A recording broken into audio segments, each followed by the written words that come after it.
Hello, everyone. Welcome, welcome, welcome. How's everybody doing?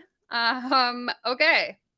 I've been playing around with the settings on my camera because I realize in a lot of my videos the colors are like not correct. So hopefully it looks a little bit better. Hello, Michelle. Welcome, welcome. Okay. So I thought it would be fun today to look at this Art of Living thing. Why self-help sucks. What's up? Also, shout out to you. Welcome to the membership. I will just pre-warn you now. I've pre-recorded all of my content on my channel up until May 12th. So if you don't get the shout out that you deserve, that's why. Because you joined after I had already filmed all this content.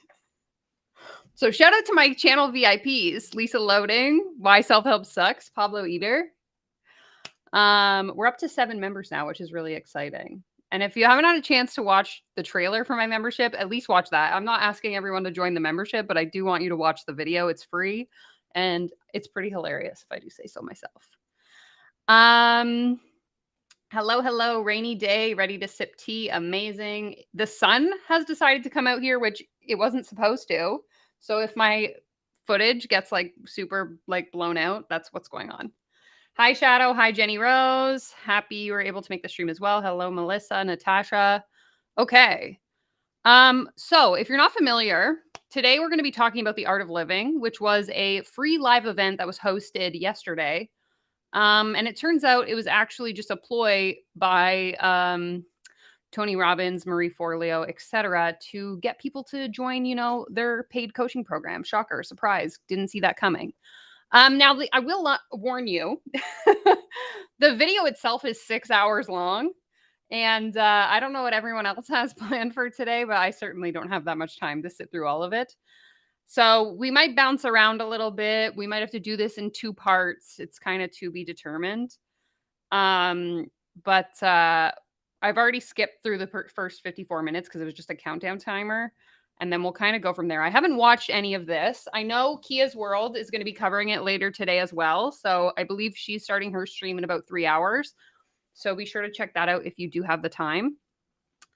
And yeah, like I said, we'll probably skip through some of it, but I thought it would be worth a look at.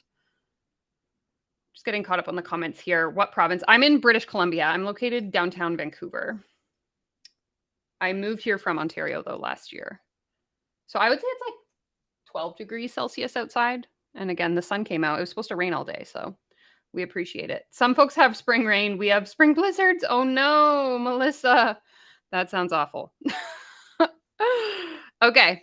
I'm going to go ahead and start sharing my screen. We'll get right into it. And I would love to hear your thoughts. I'll pause it periodically, as per usual. And I also brought my snack, as I always do. I always eat while I'm streaming, mostly because I'll forget to eat if I don't do it while I'm doing this. So let's go ahead and jump right in.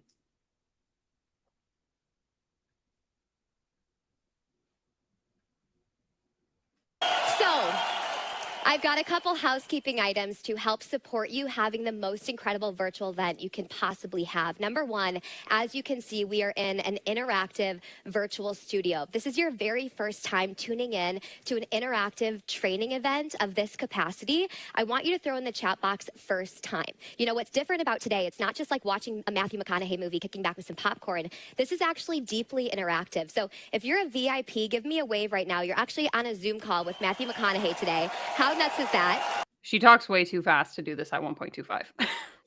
And go ahead and put your cameras on, okay? This is a camera on experience. And then, Lena, and I got to tell you something. Please remember your camera is on, okay? Wink, wink. Where are you? Else, whether you're tuning in on Facebook or YouTube or Zoom, one of the most important ways that you're going to communicate today with Matthew McConaughey and all of the incredible speakers that hit this stage is inside of your chat box. So if you know where your chat box is, put a finger on the nose, VIPs. If you're on Facebook or you are on YouTube, I'd like you to locate that chat box today. And everyone lift your hands up like this and give me a big old wave, okay? Thank you, Mai. I appreciate that. Thank you for the super chat.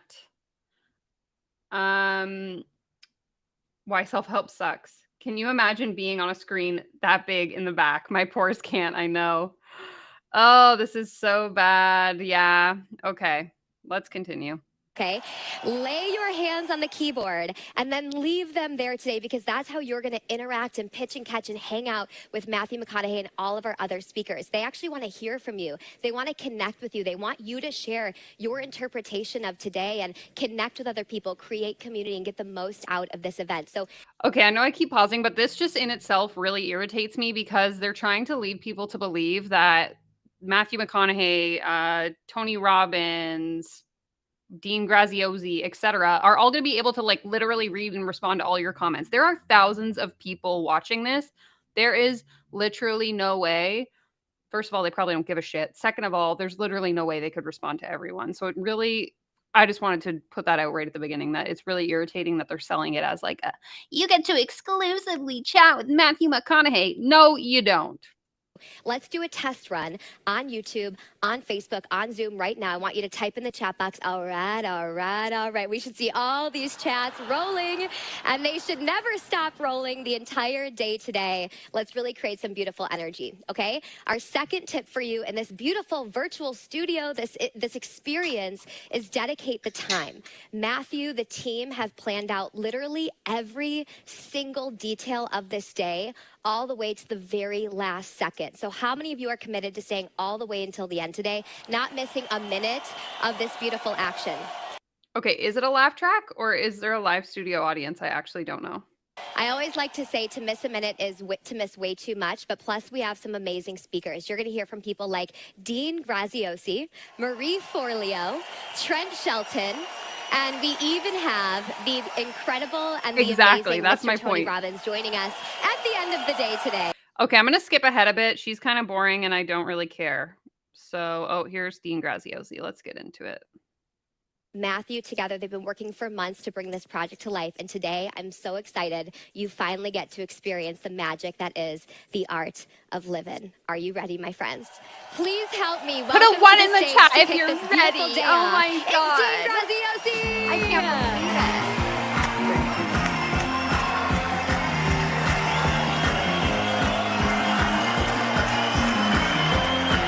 Okay, so if this is a digital track, I want you to imagine that you're him coming on the camera, you're clapping, you're waving to a digital track. Like, how cheesy is that?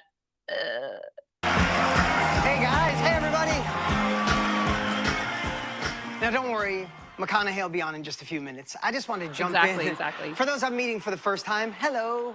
It's a pleasure. It's a privilege to be here. For those that I see, we know each other. What's up? Hey, I wanted to give a little context, a little behind the scenes on how an event like this happens. Why did Matthew McConaughey do the Art of Livin? I figured I'd pull back the curtain here in just a couple minutes. You know, about a year ago, who in here has read green lights? Anybody read green lights? Yeah, and if you didn't, you're going to see exactly what I'm talking about here in just a few minutes. But I got done reading green lights about a year ago. And when I got done, I wanted more. I wanted more McConaughey. I wanted more what he was delivering. I've been in this industry, helping serve people for over 27 years, and it was so different. I could feel his heart speaking to mine, but not just as the actor, as someone giving you a better path. So I immediately called my dear friend, one of my best friends in the world, and my partner, Tony Robbins. I'm like, you got to read McConaughey's book. I'm telling you. So about a week later, I called him. I said, hey, did you read that book? He's like, not yet. I'm like, read the damn thing. So 2 days later, my phone rings. I see it's Tony, and I pick it up. And the words he says is, this bastard's crazier than me. You haven't really missed anything. We just started, and I skipped through the first little bit. We are watching the Art of Livin, which was a live stream that was hosted yesterday. Matthew McConaughey was the big one, like kind of pushing it and advertising it. But it's actually an event hosted by Tony Robbins, Dean Graziosi, Marie Forleo, etc. And at the end, they're going to pitch us into their like self-help program. It's giving me the same vibes. I don't know if anyone remembers this, but a few years ago, Jenna Kutcher hosted a program, and it turned out to be like an affiliate program of Dean Graziosi and Tony Robbins. So it's all just like a ploy. So that's what you missed, Monica. Yeah, Shadow, you've probably seen this guy before, especially if you follow anyone like Kia's World has covered him before, and lots of the like anti-scam people. His name's Dean Graziosi if you want to Google him. Classic grifter. Yeah. Yeah, it's bad. It's bad. So I'll spoil a little bit of a video that I have coming out in a couple weeks. I'm talking about propaganda marketing. And one of the forms of propaganda marketing is celebrity endorsement. And so essentially what they've done is they've just found a celebrity who's willing to back whatever their thing is to provide an extra layer of legitimacy. So we're gonna get into it. No, he will talk. So Matthew McConaughey is coming. We just haven't gotten that far. We're just in the intro right now. So Dean Graziosi is giving us the context of what to expect. Yeah, I've never actually watched any of Jenna's content in terms of her public speaking, but I used to listen to her podcast back when I thought I was a life coach. So let's continue. And he said, when he got done with being funny, he said, honest and truly. Yeah. So her stream will be starting at 4 p.m. Pacific, so in 3 hours. I've ever seen. And the way he delivers it, it kind of sticks to the ribs. I said, I know the world needs more McConaughey. So we invited him to speak at a couple of our events, and they were our biggest events. We had over 2 million people over 2 events, and people went nuts. They went absolutely crazy. Not one of the greatest actors of our time, but they didn't go crazy for the actor. They went crazy because of how he delivered in a time when we all need it. Can we all agree the last couple of years have been pretty damn crazy? Right? And can we all agree? What is with the hearts? We all got stuff. We all got past stuff. We all got things we're fighting through. We all got things. And then you compound it with the craziness the last couple of years. And so many people, I've been in the Facebook group, some people are lost, looking for that next level, looking for a path, looking for a plan. And this guy gives us a better perspective, like a different set of lenses to look through. And that's why we were so excited to help bring this event to reality, to bring this event to you guys today. Because who's ready for another level? We're actually so excited to bring you this event because we're going to make a shit ton of money. Right? And here's what I know. I've been doing this a long time, 27 years. My partner, Tony, for 45 years. But here's what I do know. Is we might come from different backgrounds, different countries, 150 countries, not 150,000, but KK was in the mix, right? We all come from maybe different religions, different politics, but there's one thing we all have in common. We all know we were meant for more love, more joy, more abundance, more happiness, more freedom, more income, more impact on the world. So who can admit we are meant for more, and that unites us today? Right? Is Matthew McConaughey playing the bongos and the again? Other thing is we have this opportunity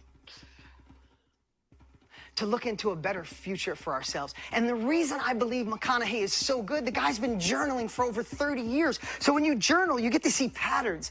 This pattern helps me be successful. This pattern helps me go in a different direction, right? And he loves to say, you know, I'm not making A's and straight A's and everything. But think about this. So in the trailer for this event, Matthew McConaughey is on this fake beach setup. So it's obviously a filming setup, and he's playing the bongos. So I'm curious if they're going to flash us back to that same setup and he's going to be playing the bongos. I got to see behind the scenes, behind the curtain on the amazing relationship with his wife. And it's unbelievable. I got to see behind the curtain of the father that he is, the work he does. He is a hustler. The work he put in to make this event live is unbelievable. Hey, I'm trying to focus over here. Can we called it. I'm trying to do an opening here. Just give me a little background. All right. We travel everywhere. I love this stuff. Obviously, he'll be here in 2 seconds. I want to end with this. You have no idea the work that went into this and creating something for you to tap into that full potential. Ladies on Lions, you have not missed much at all. So far, we've spent the last 5 minutes introducing nothing. Whoops. To live into the person you're meant to be. So can we commit to staying all day?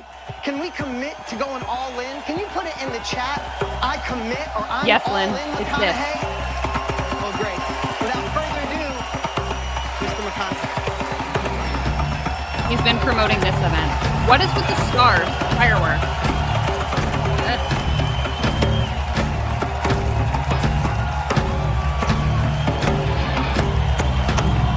It is not for an MLM, Jenny Rose. It's a self-help event for people who feel they were meant for more. That's what they like sold people on to get them to come and watch this. It was a free event. But at the end, they're going to pitch them into a like find your life purpose coaching program. That's like $400. This is my walk-up song. This is your walk-up song. I love an entrance song. Thank you. Set that there.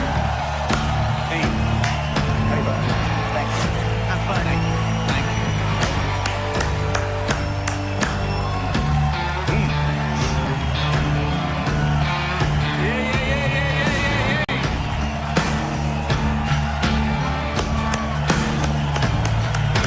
Thank you, Cello. Thank you, Cello. This is the weirdest thing. Thank you, Dean. You know, after publishing Green Lights, I was bombarded with the request to go deeper into the approach and reveal some process. And that, serendipitously, is when Tony and Dean called saying, hey, McConaughey, we love your book. We want to go deeper and get even more practical with it. I want you to keep in mind while you're watching this that this man is a professional actor. Like he literally gets paid millions of dollars to act. So just kind of keep that in mind with how he delivers his talk. I haven't watched this. I just think it's important to kind of have that lens when you're evaluating sort of what he's saying and how he's saying it. I said, yes. And here we are. After 8 months of creating this project, this one, live, right here, right now, with you, we have all intentions today of supplying what you demand. Dean and Tony. Yeah, the whole thing's pretty cringe. Your ability and desire to influence so many people in such unanimously positive ways is truly inspiring. And the fact that you're out to do more than just inspire, you know, you're actually here to transform. Amen to that. And thank you for giving me that call. So thank you, Dean. Thank you, Tony. Also Marie, Trent, Carissa, and so many other talented folks behind the scenes, all right, for choosing to make the time and do such specific and high-end work that we finally get to share with you today. All right, now, here's the biggie, man. Thank you. All of you. Over 2 million of you. You had a choice. You ain't got to be here. You'd be doing whatever you do every other Monday or any other time, but you're not. You're here. You made the time, you chose to take the risk, and you showed up. Thank you. Seriously, thank you for not being lazy with yourself. All right? Thank you. It's too much if I speed it up. For being humble. Okay, wait. Thanks for being... I'm going to go back because it looks like they just showed that there's no studio audience. Right here. Wait. Okay, I'm butchering this. Sorry. Maybe like here. Here any other time, but you're not. You're here. You made the time, you chose to take the risk, and you showed up. Thank you. Seriously, thank you for not being lazy with yourself. All right? Thank you. Like this, yeah, see? So you can tell. So he's just staring at a screen, which means that it absolutely is just like a laugh track that they're playing. I hate this. For being humble. Thank you for being curious. Thank you for being willing to learn. Thank you for being so generous with yourself. For being honest. This is brave so bad. enough to interrogate and investigate yourself. Because we all know it's a whole hell of a lot easier not to. Thank you also for not being afraid of change and admitting that you want and you need more. Thanks for being courageous enough to find out what the heck your more is and take the journey to get it. Basically, I'm saying thank you for investing in yourself. Say something useful.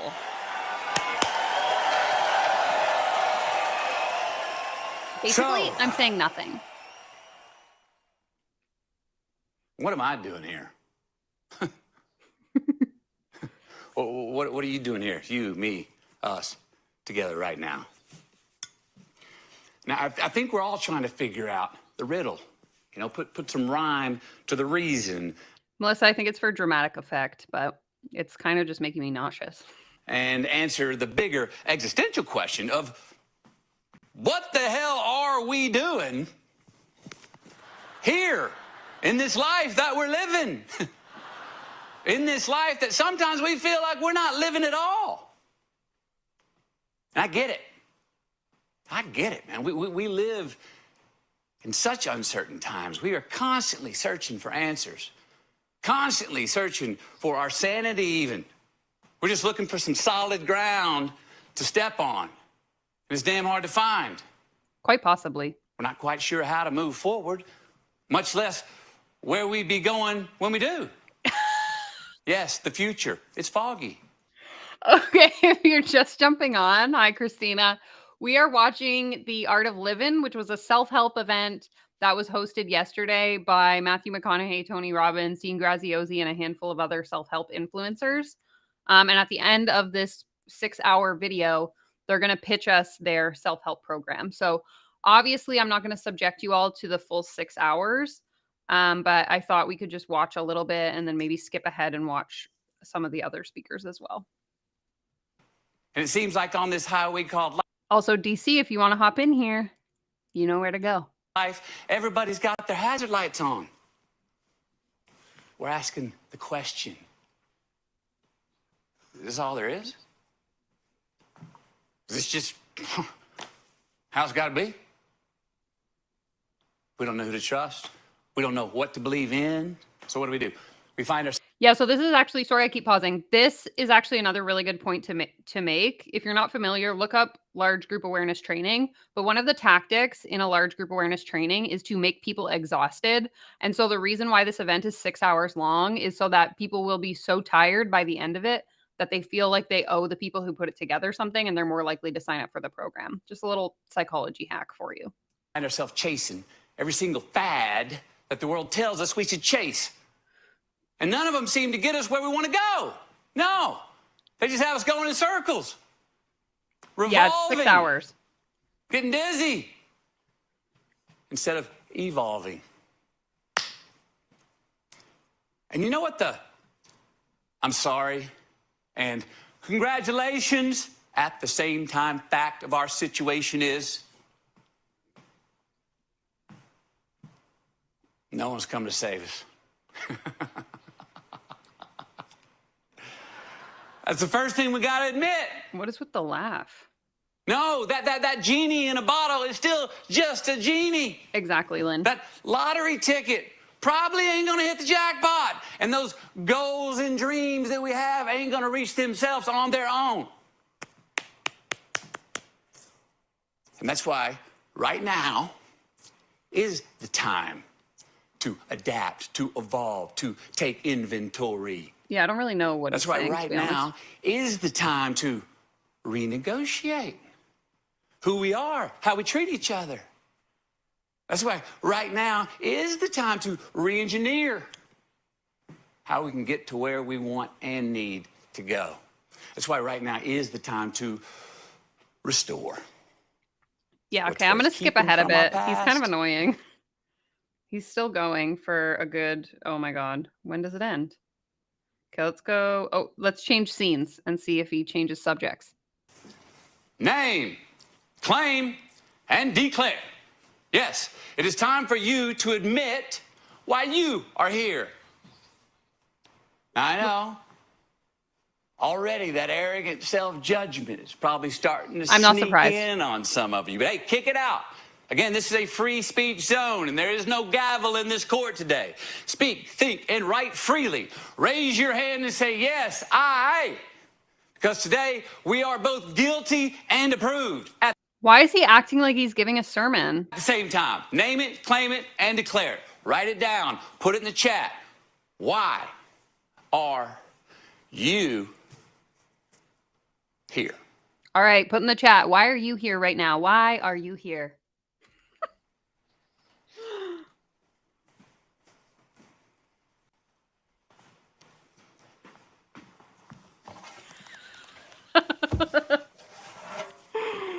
Oh, this is so bad.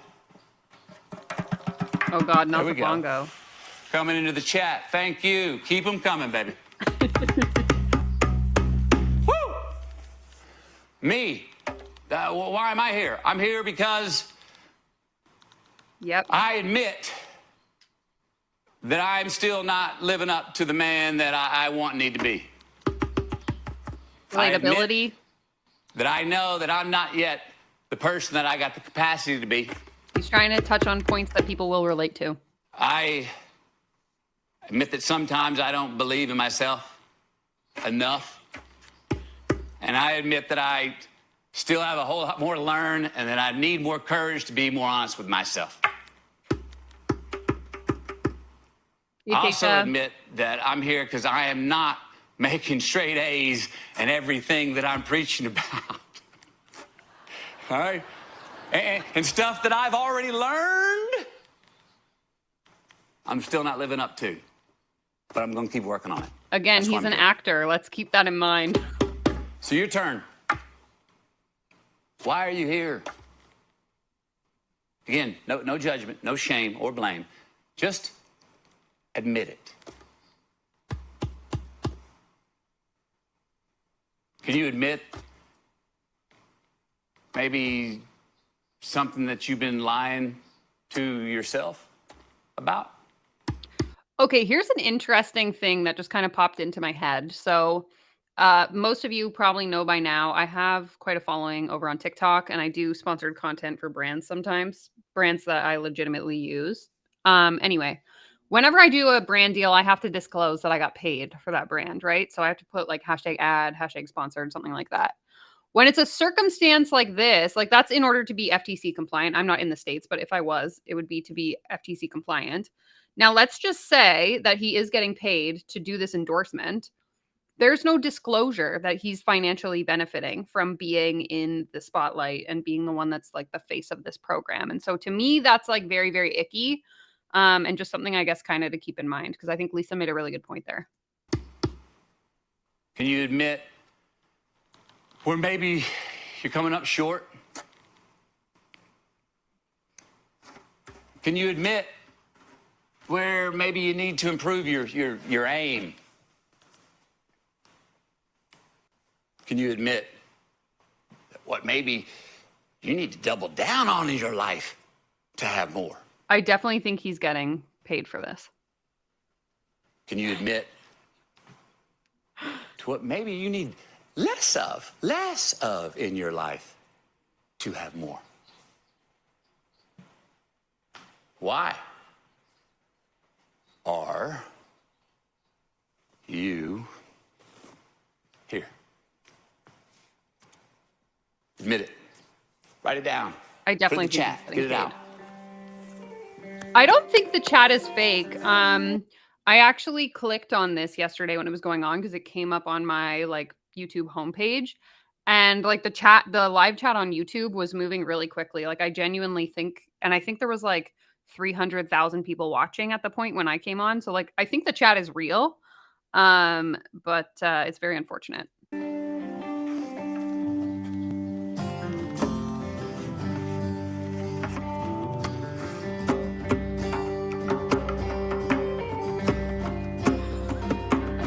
Honestly, same. Okay, I'm gonna skip forward again. Let's talk about illusion. Let's talk about illusion. Me, I gotta admit again, sometimes reality, it's not enough for me. I feel like I need more than reality to get off to sometimes. I have unrealistic expectations of others and the world around me a lot of times. And when they don't live up to my expectations, I start chasing a false existence. All right? And before I know it, I start chasing a false utopia, one that doesn't even exist. And before I know it, I'm living on an illusion and I'm missing out on reality. Monica, they never do. This life. It's all just word salad. Look, I'm all for the notion that, hey, If you ain't impressed with your reality, then create a reality that you're impressed with. Saying a whole lot of nothing. I'm all for having dreams and the spirit of shooting for the stars, but not at the exclusion of missing out on the reality of the day.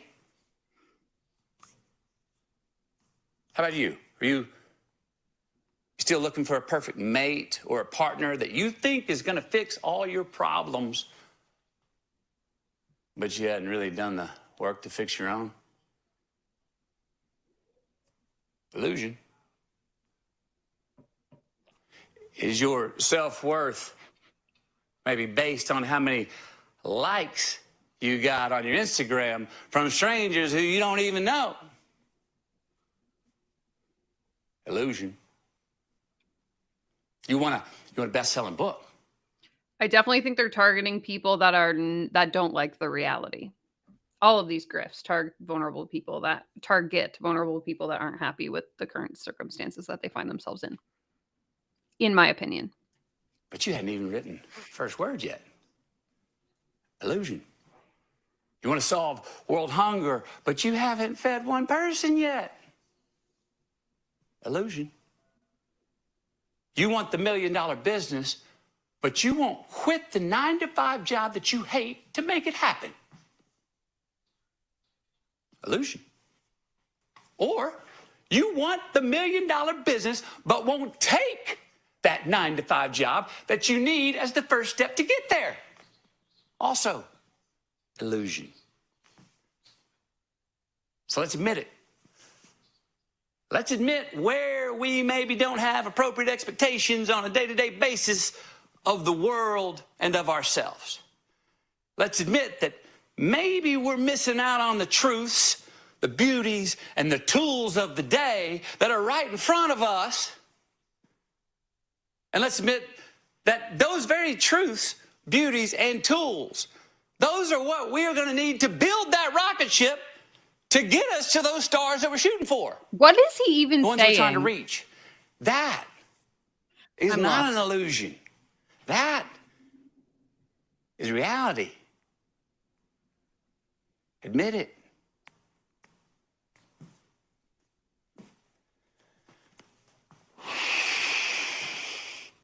I think he owns. Oh no, I always get him confused with Ryan Reynolds. I don't know if he has business experience. But this isn't really like a business coaching related conference. It's more like a feel good about your life kind of conference.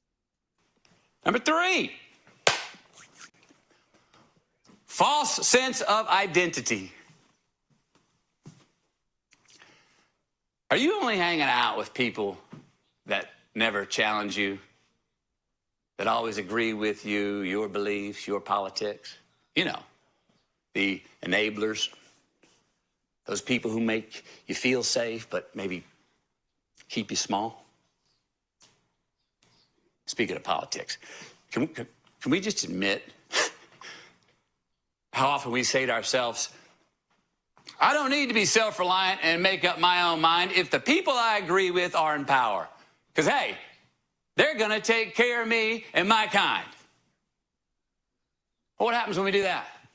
We run to our echo chambers, we huddle up, we get... Yeah, Ryan Reynolds is like one of the most successful actors turned entrepreneurs. I was watching a documentary on him the other day, or like a docuseries here on YouTube that was explaining how much his net worth is because of his smart business decisions. I don't know why, but in my head, I always get the two of them confused. We get tribal. We start saying, me and my tribe.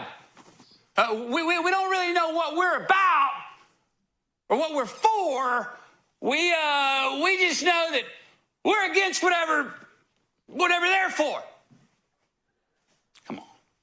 It's not identity. There's no vision or way forward in that thinking. That's just some passive-aggressive counterpunch default bullshit. Guilty. I know. I said no judging. My bogey. Couldn't help myself.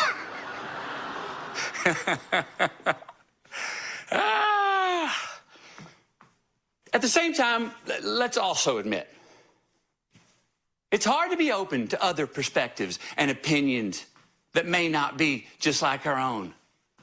I get it. Because Feels like if we are open to them, if we do consider another point of view, feels like we might end up compromising our own. And that's fair. Let's admit that too. But at the same time, let's also admit that it might truly serve us well if we at least try and put ourselves in other people's shoes. And when we do, that it doesn't mean we have to quit wearing our shoes. You and me both. It just means that we can maybe learn more, understand more. And that doesn't give us less identity. It gives us more. Admit it. This Check is this Matthew chat. McConaughey. Whoo, we got amen, strength and diversities, learning. Everyone has opinions. I don't have to agree with them. And that's okay. We can still converse. Respect is a mutual thing. Yes, celebrate differences. It does Empathy. end in a We 7. can learn, change, and grow from every experience. We got to be humble. Yes, you know the best definition of humble I ever heard? Humble. Admitting that we have more to learn. Whew, love that definition. Humility. That's the kind of humble we're talking about. We're going to skip forward again. Need more I compassion. am like so bored. Perspective does make us richer. Walking other people's shoes, amen. On the go. Oh, God. All right? But that can turn into one of my biggest downfalls. Being a repeat offender. Absolutely. See what I mean? I'll step in the same pile of shit every time around the bend because I never stop to take inventory of just where that pile of shit that I keep stepping in was. And if I did that, I'd be able to dodge it the next time around the bend. But I don't do that. Keep running. Hand the shit off. Stepping it again on the next way around. You see, I rely on resilience. One of my greatest strengths. So much sometimes that I'm too busy dusting myself off, too busy running again with the same shit on my shoe, that I never take the time to look back and ask, why do I keep stepping in that same pile of shit? Now, resilience is great, but not at the expense of a little wisdom and discernment. Me too, for sure. And a shoe that stinks less. Yeah, like let's think about this. So from the post I saw, they're going to pitch us like a $397 program at the end that's supposedly worth thousands of dollars. And if there's 2 million people watching, and let's just say, I don't know what the average conversion rate of like a live event is. I'd imagine it'd be pretty high, but if we go with like the average rate of like a an email list, what would be like 1%? So what's 1% of 2 million? 20,000. So if you have 20,000 people buying, and that's like on the low end, buying a $400 program, that's almost $8 million that they would have made from this event. That's actually so like bewildering to me. Another strength of mine is preparation. I love to prepare. Yeah, sorry, I'm going based on, so with an email list, if I were to email my list and pitch them a program, the average email list converts at anywhere from 1 to 2.5%. So I use that as the percentage. I would actually imagine with a live event like this, the conversion rate would probably be closer to 5 to 10%. But I did it on like the low end of that scale. It has led to so much of my success, but it can also become my Achilles heel. Yeah, How? so the program is worth 4,000, but if you sign up at this live event, you can get it for 400. Preparation so much. If you give me enough time, I will prepare until the day I die and still think that I could use more time. I mean, sometimes I have to tell myself, McConaughey, declare, boy. Get in the ring, son. Ding, ding. It is game time. Ready or not, here I come. Enough prep, enough studying. It is time to start doing. Go. I ask you, what can you admit that might be one of your greatest strengths, that when you rely on it too much, actually becomes your Achilles heel? Write it down. Put it in the chat. Admit it.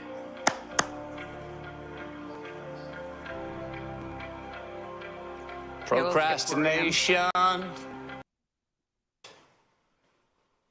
I think I'd have had so many questions. I'd have been so confused. I wouldn't have understood it.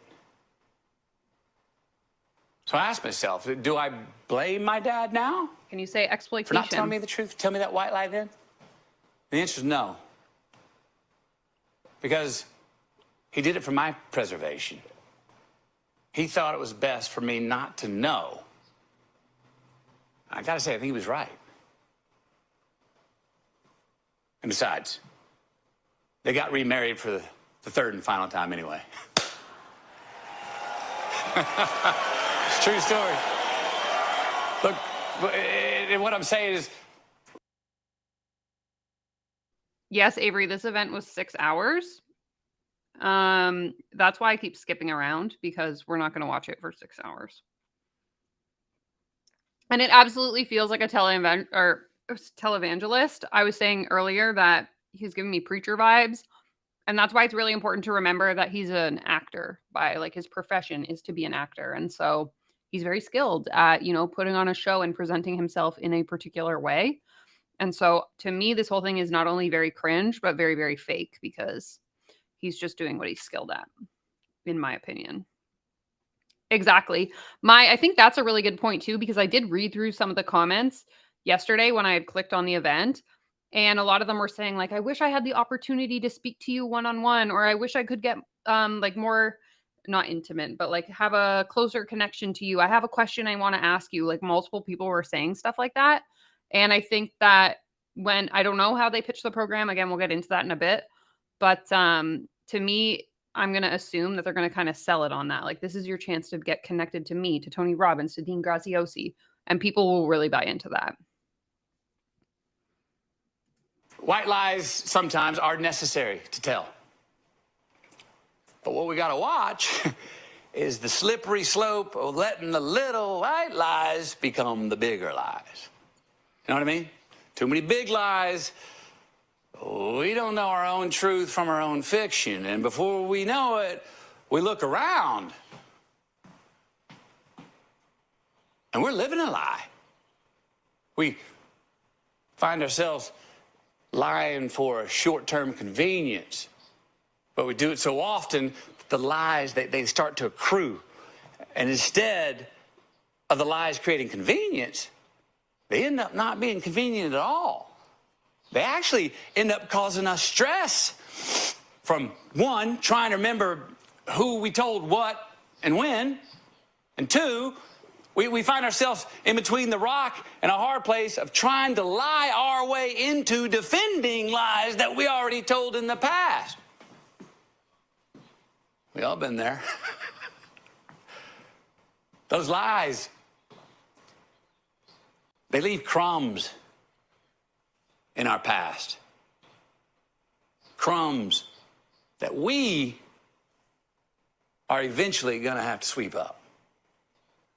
And in the long run, that sucks for all of us.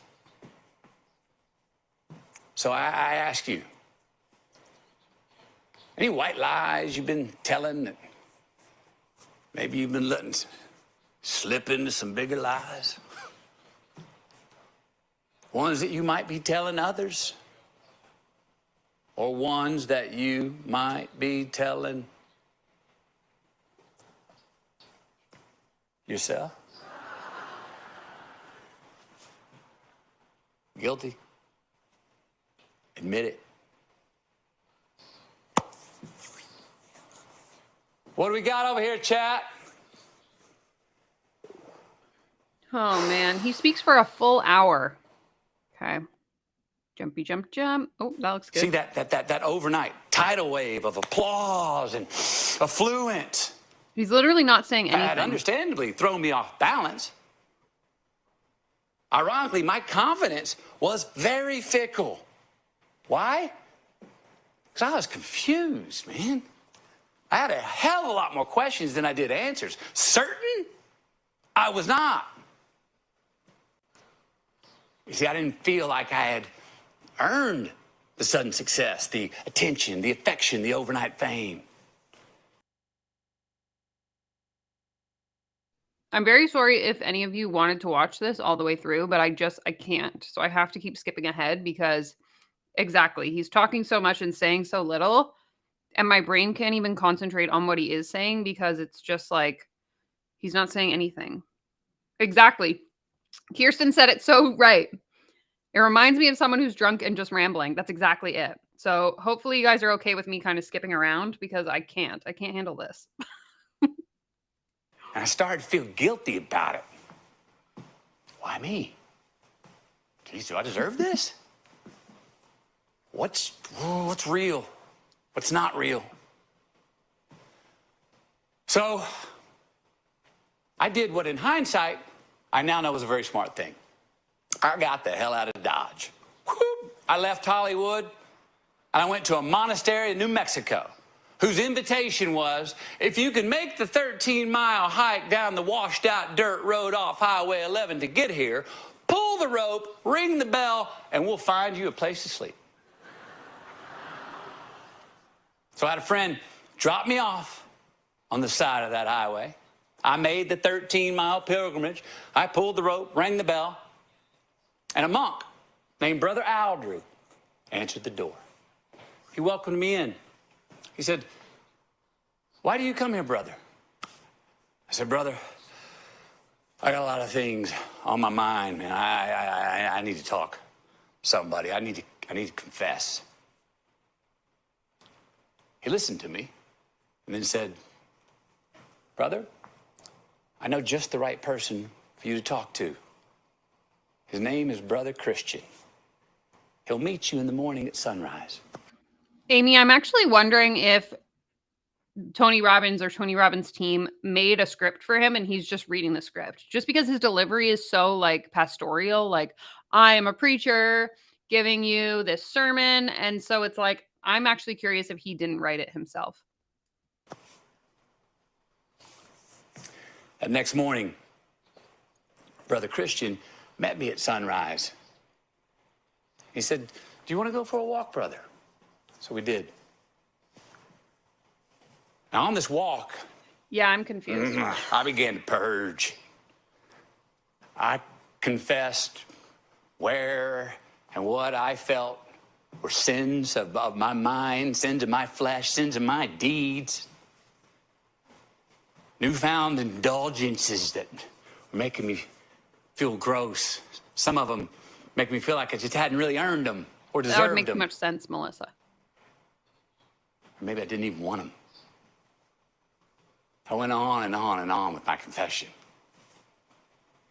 Brother Christian patiently listening as he walked beside me, hands behind his back.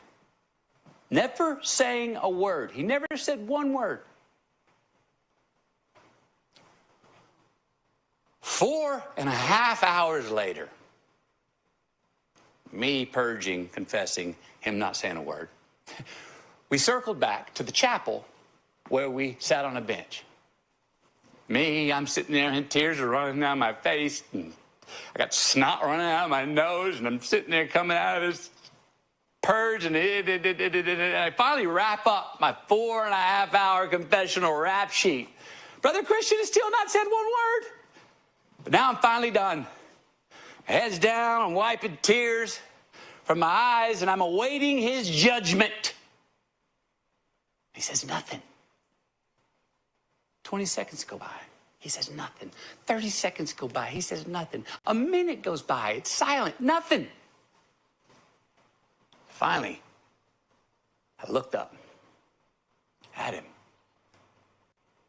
and I see Brother Christian just staring at me. We just held each other's gaze, just looked at each other's eyes for about 10 seconds. And the clock was ticking in my mind like I was just waiting on his condemnation. That's when he leaned slightly towards me. He whispered, This is creepy. "Me too." Oh, Oh my God, I thank can't. you. I laid out on the ground, skip man. ahead. Tears all came back, but this time they were tears of relief. In pounds. 5% more trust. 5%. Can we start there? See where it takes us? Trusting others 5% more, being 5% more trustworthy. It's going to lead to trust in yourself a whole lot more. So, let's first admit how little we do trust others. Now, let's admit I think I might. how little we trust ourselves.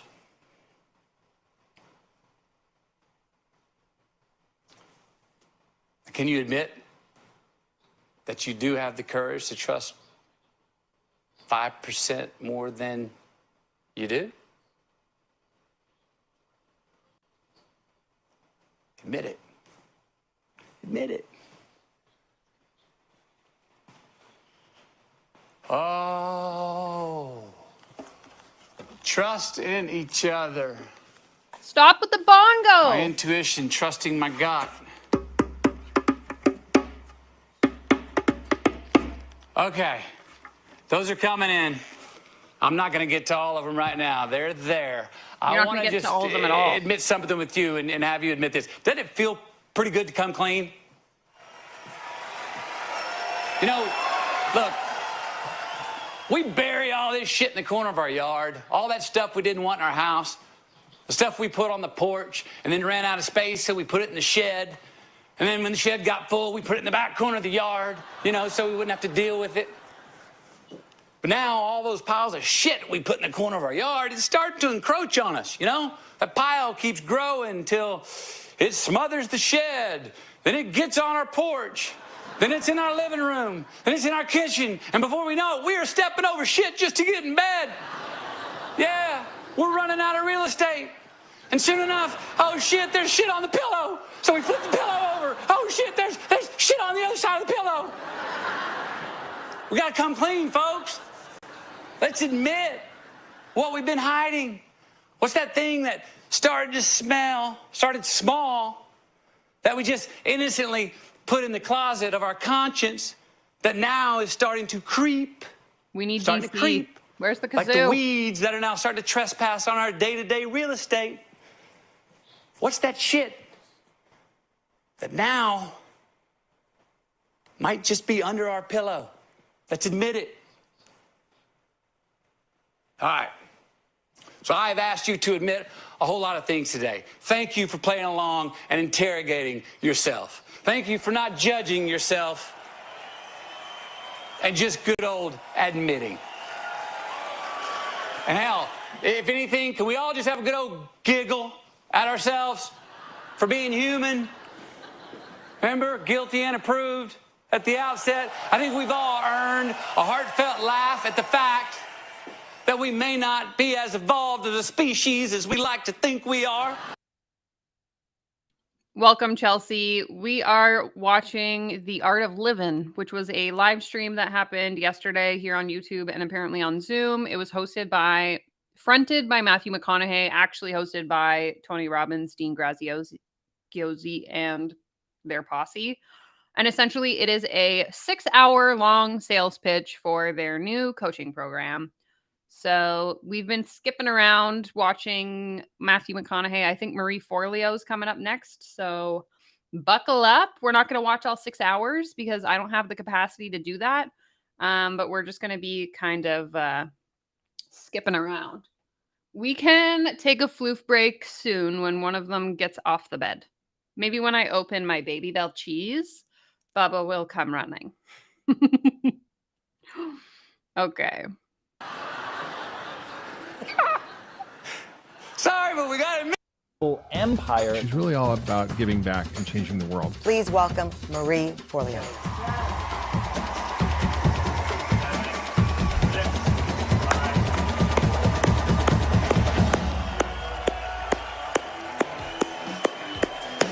Will you please welcome in person Marie Forleo?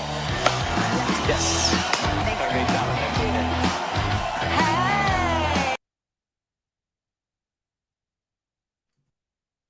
Sorry, I'm having some technical difficulties over here. You guys know how it is. Avery, I need details. Which course did you have to take? Was it B school? Why were you doing this? What was the result? Spill all the details in the chat, please, and thank you. Oh my goodness, look at this beautiful audience. Oh my goodness, you guys are amazing.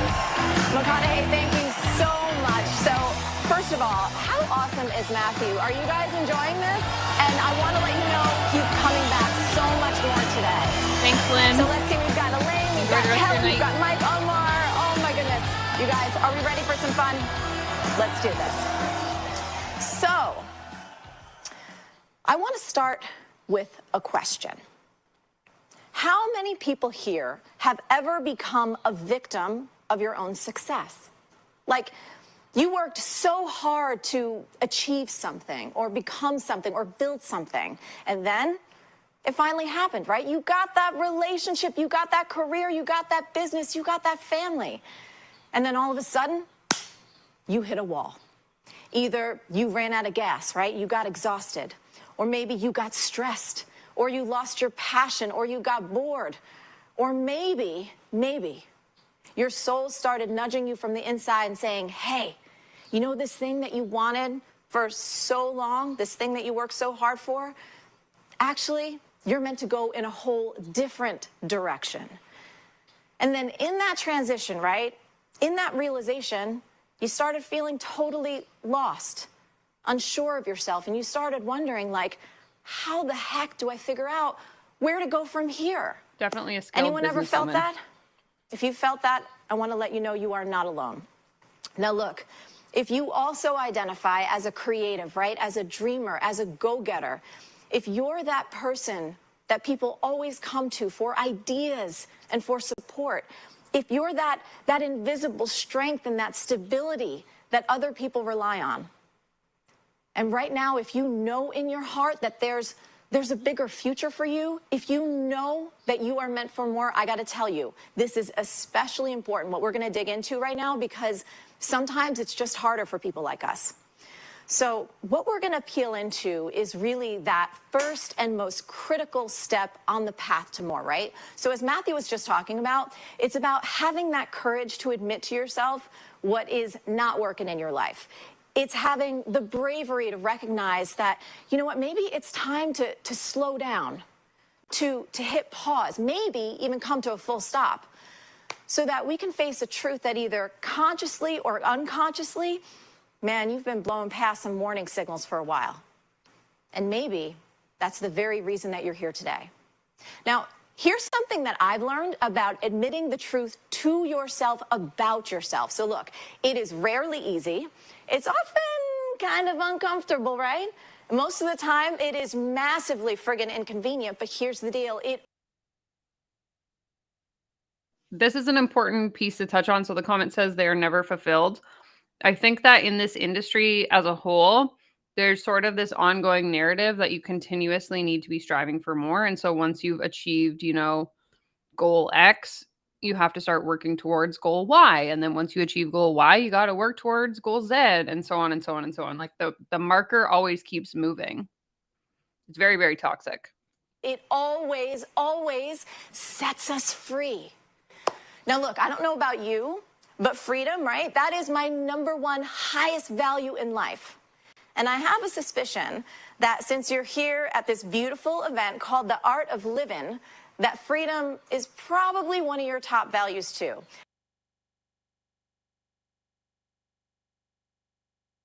And look, I mean, we all want more freedom, right? We want the freedom to experience more joy and more connection and more love. At least I do. We want the freedom to create more abundance, right? More free time, and of course, more impact. And ultimately, I think we all want the freedom to live into what we feel is our highest potential. I keep doing that, But sorry. here's what I was making a joke that I'm here to #stay coached up. so super cool and really unexpected. So sometimes roadblocks actually play this critical and very positive role on our path to more. Because as McConaughey was talking about, admitting that we need a full-on red light, that can actually be the first step in catching our next level green. So here's what that looked like for me. It was a few years back, but I remember it like it was yesterday. So I walked downstairs in the middle of the afternoon in my house, and I saw it. It was calling to me, and it took everything I had to resist it. It was my couch. I wanted to lie down on that thing so bad because I was so friggin' exhausted. And then I heard that voice in my head, right? That voice in my head that said, you can't take a break. There's no breaks for you. You've got another interview coming up in 2 hours. You got to go to the store. You got to get groceries for dinner. Kuma, he needs his medication, and he needs to be taken to the vet today. You've got about 100 emails. You got 12 texts. You got those design approvals. And oh, yeah, you know what? You promised you call your parents. So no 5-minute break for you. And then I remember not giving myself permission, right, to put my head down and rest, even just for 5 minutes. Because the truth is, I thought resting would mean that I was lazy. I was unproductive. I was not ambitious enough. And if I need to rest on the couch in the middle of the day, even for a few minutes, you want to know what that really means? It means that deep down, I don't have what it takes to be as successful or as accomplished as I want to be. Okay, so now we're going to talk about always hustling and how that's the key to success. Must not be made of the right stuff. I must be weak. So what did I do? I did what I always do. I pushed myself to keep going, right? I got another cup of coffee. I marched back upstairs, and I kept on working.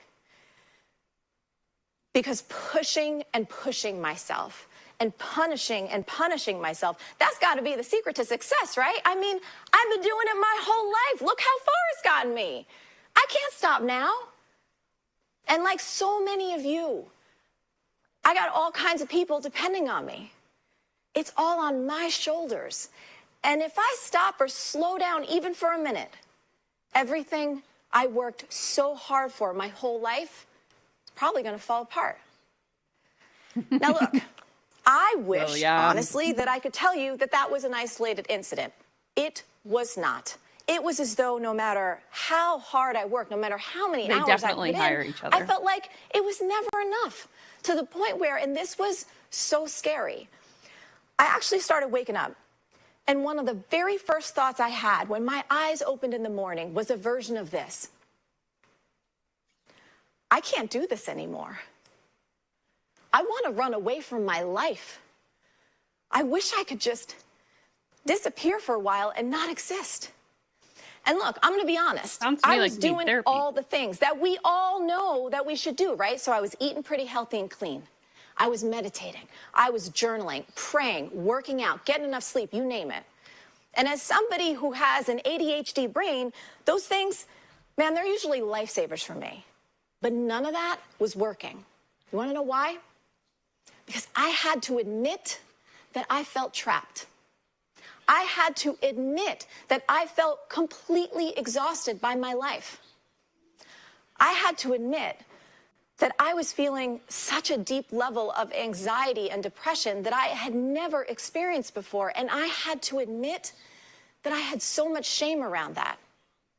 So yeah, I mean, I knew I had a problem, but the truth was, I was so addicted to engineering green lights that yellows and reds, not an option for me. Now, to be clear, all that constant pushing and pushing, right, and that punishing and punishing, I mean, it definitely produced results. Just not all of them was what I was aiming for. You see, I started having all of these unusual pains in my body. Welcome back. I learned that my adrenals shot. Like literally, a doctor said to me, based on my lab work, she said, Marie, it's a miracle you're able to get up every day. Then we discovered I actually had all these tumors growing inside of me. Phoenix, was that B school?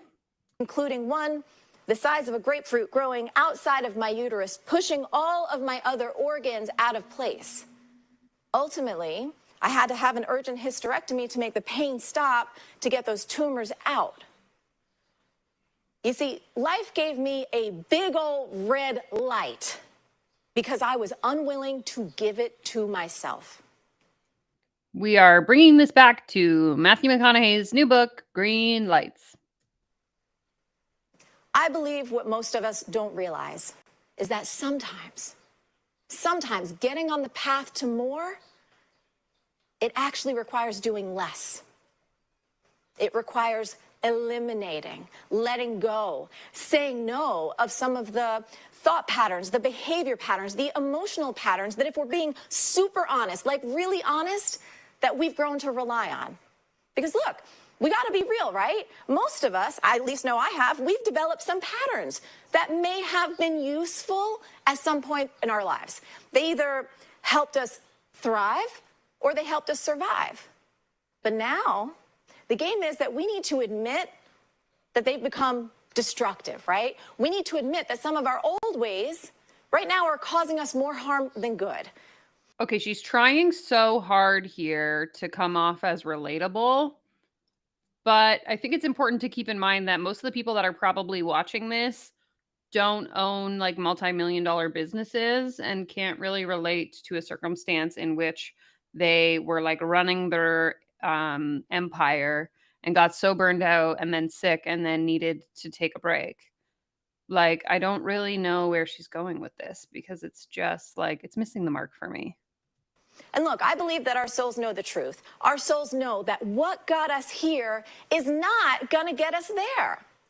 So what I want to share now, this is something I'm so excited about. This is a simple science-backed trick that helped me eliminate probably one of the most destructive patterns that I had. Lisa, we already determined there isn't a live audience because when Matthew McConaughey first came on, they made a little bit of a slip and they panned to a second camera that was facing a teleprompt screen and another wall of computer screens. So there's no live audience. They're in like a very small room. Right? It was this hidden addiction that was preventing me from getting to my next level of more. And I promise you this. So I've taught this now to tens of thousands of people. And what you're about to learn, it's so simple. It works like magic, and I promise you, like pinky swear. Oh, what is it? I can't wait. It's going to help you eliminate any emotional or behavioral or thought pattern that's holding you back. Cool? She has the magic solution. Who's ready? Who's ready? Let me know in the chat if you're ready. So all it requires really is an open mind, an open heart, and this willingness to just look at yourself My heart is open. Curiosity and compassion. And here's how that unfolded for me. So my partner, Josh, I love him so much. We've been together for like 20 years. He would often ask me at the end of the day, he would be like, hey, babe, how was your day, right? How's it going? How's it going at work? And I'd pretty much answer with some version of the same thing. I'd be like, ugh, work is so overwhelming right now. There's so much on my plate. I've got this big Marie TV shoot coming up, and we got to hire more programmers again, and I've got to create all this content on deadline. If I could just get through the next few months. Wait, did she not just say she was going to teach us a tool and now she's telling us another fucking story? Like, what is happening? Then I'll finally be able to breathe. Anyone ever tell yourself that one before? You see, that was a lie that I told myself, and I believed it. But the truth was that overwhelmed feeling, right? It never ended because I kept reinforcing the mental and emotional program called, I'm always overwhelmed.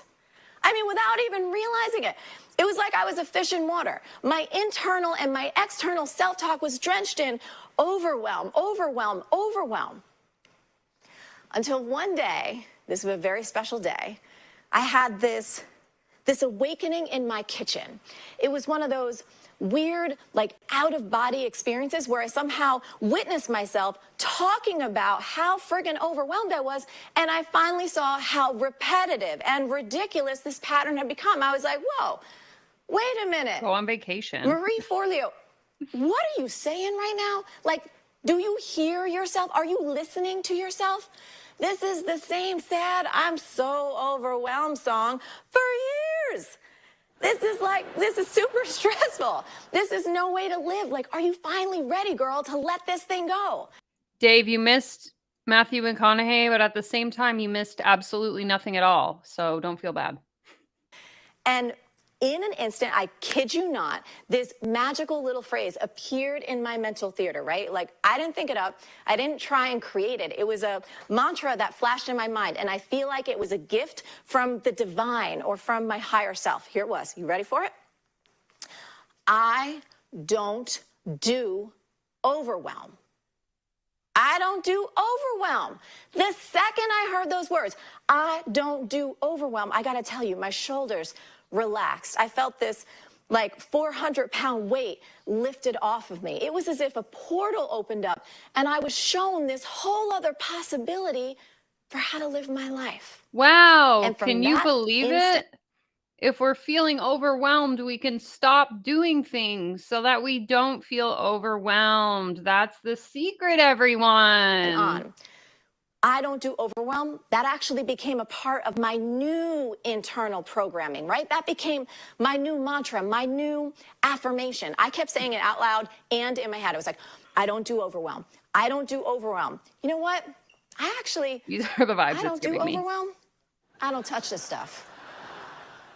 Now, after a few months of saying this like over and over again, right, with conscious intention, overwhelm actually started to become foreign to me. It was as if someone asked me like, hey, Marie, you know what? I want you to go murder your neighbor. I'd be like, no, what, are you friggin' bonker pants? I don't do murder. That is not a thing I do. You see, just by repeatedly using this very simple mantra, I don't do overwhelm, So, if you have a lot of work to get done, perhaps there's deadlines coming up, you also have, familial responsibilities, things going on in your personal life, and you find that to be incredibly overwhelming, all you have to do is just stop. Just don't do it. Don't fulfill your obligations because you don't do overwhelm. Thanks for coming to my TED Talk. I actually began to change my own brain, which did what? It changed my beliefs, which helped me change my behavior and set a whole new standard for myself. So here's what that looked like. All of a sudden, I stopped saying yes to opportunities unless they were truly like a full body yes. I stopped overstuffing my calendar with random projects and meetings and coffee dates and obligations that I knew I would later regret. I even stopped opening my inbox during the middle of the day when clearly that was not the best and highest use of my time. And Yeah, that's definitely what she's saying, is that she treats it now the same way that she would treat it if someone came up to her and asked if she wanted to go commit a murder. But I think this is coming from an extreme place of privilege because many people who experience overwhelm don't have the choice to just say no to opportunities. Like if I'm an entrepreneur that relies on client work and I'm feeling overwhelmed, but I need the money from my clients in order to pay my bills, I don't have the choice to say no because I need to continue to take those clients. Like it doesn't make sense in a real world context when you're not a millionaire. I kid you not. Once I drew that line in the sand, right? Once I built a new set of neural networks in this brain, overwhelm was not a zip code I was willing to live in anymore. And now here's what's even more interesting about the statement, I don't do overwhelm. So check this out. It actually leverages an extremely powerful linguistic tool that hardly anybody knows about. Here we go with the In NLP. fact, it's empirically proven to be up to 8 times more effective than other language choices when it comes to up-leveling our own behavior. So all of this is based on research done by Dr. Vanessa Patrick. So she found that when people frame a refusal as in, I don't, so for instance, like, I don't drink sugary sodas, right? Instead of I can't, they were actually way more successful at resisting temptation. In fact, when it came to deciding whether or not to eat certain foods, right? Saying I don't was nearly 3 times as effective as saying no. And check this out, 8 times more effective than saying I can't. Okay, hold on. I Googled this doctor. She's a philosophical doctor. So she has a PhD. She's not a medical doctor. And her PhD is in business. So I want you to keep that in mind as we listen to this. So now you might be wondering, okay, Marie, this is interesting. Why is that? Very misleading. Well, part of the reason is this. Are we surprised? When we say I don't, we experience that as like a choice that we're making, right? So we feel strong. We feel empowered. This is an expression of our identity. We're expressing our standards. But the moment we say, I can't, check it out. What happens? What happens in your body? Instantly, we start to feel restricted, right? We make ourselves feel weak and like a victim, like we're being controlled by some external authority or some external circumstance. Now look, your pattern, it might have nothing at all to do with overwhelm, right? So I shared this with a friend of mine, and she said, you know what, Marie, this is fascinating. Overwhelm isn't my thing, but you know what is? Guilt. Oh my. Yeah, okay. This is, again, my opinion. I actually really like Marie Kondo. I think the principles of the teachings that she has are quite good. And the funny part is, if anyone follows like the self-help drama, Jenna Kutcher actually made a dig at Marie Kondo in her recent book. I'm sure there's Reddit threads on it that you could read if you are not aware of that whole scenario. So I just think that's funny because, in my opinion, Jenna Kutcher is a grifter. So it's just like, what is happening? Oh my God, I'm always feeling so guilty that I should be spending more time with my kid, even though in reality, I do spend a ton of time with her. But this guilt thing, oh my God, it's making me miserable and it's making me exhausted. And I said, great. So we're going to do an experiment. I want you to play with, I don't do guilt. Right? Make that your new mantra. I want you to try it on for a few weeks, just like a new dress. Let me know how it goes. You want to know something? Totally changed her life. So for you, might not be overwhelm, might not be guilt, but I bet it's something, right? Take a look. This is such a cool opportunity to be honest with yourself. Tell the truth. So for you, what is it? Is it procrastination? Is it perfectionism? Is it looking at your phone first thing when you wake up? I don't know what it is, but you do, right? So what is it? Okay, I think we understand her point. I don't want to listen to her. Oh, she's almost done. So we'll just skip to the end. So here is what we learned from Marie Forleo. As a summary, if you're feeling overwhelmed, don't. Things to share here today. And then we're going to bring Matthew back out. Oh, But in great. the meantime, Can't wait. I want to share, in this shifting time, we have to agree. I said it earlier. I don't want to beat it up, but this is a shifting time. This is The tool is to forget, to say no. You feel guilty, say no to it. You feel overwhelmed, say no to it. You feel sad, upset, pissed off, just say no. That's the tool that you need to learn for today. This is where, when we have things that are bugging us, it's like there's a magnifying glass on it. And sometimes Bring we back feel the stuck. bongos. Sometimes we're doing okay. We want to go to the next level. Sometimes we just got to get back in the game. Sometimes we want to reinvent, reconnect, start over. Or as Matthew's son said, just meet new people and do cool things. And for some reason, we're holding back. But I want to give you a little kudos today. Just by being here, you're ahead of most. Because most people complain about things going wrong. Most people are upset about what's happening in the world, and they get sucked into one way or another, and they're not doing something. You guys are taking the time to be here today, so DC, we need you for the kazoos. celebrate yourself. Celebrate yourself being here. You are taking the uncomfortable action it takes to move forward. And not everything we share, not everything I share is going to be perfect, or Marie, or Trent, or Tony, or even Matthew. But if there's one thing, if there's a couple of things that allow you to go, oh, I can make a difference, then we did our job here today. And I like to simplify. We're here to learn the art of living, right? What I'd love for you to think about, I love simple terms. I heard something about 5 years ago called own your future, to own your future. Somebody said the phrase. In fact, Tony Robbins and I did an event based around it. It was one of our biggest events. And I love that thought, because I like simple ways for analogy, is if I don't own my future, who will? And then I started thinking about, if I don't own my choices, if I don't own my calendar, if I don't own my love, if I don't own my decisions, if I don't own my freedom, put it in the chat. What do you want to own? Me, one of my big ones is owning my calendar, owning my time for my family and the things I want to do. So I started thinking about that. And then if you go deeper, like I said earlier, we all have our stuff, right? I see in the chat what you own.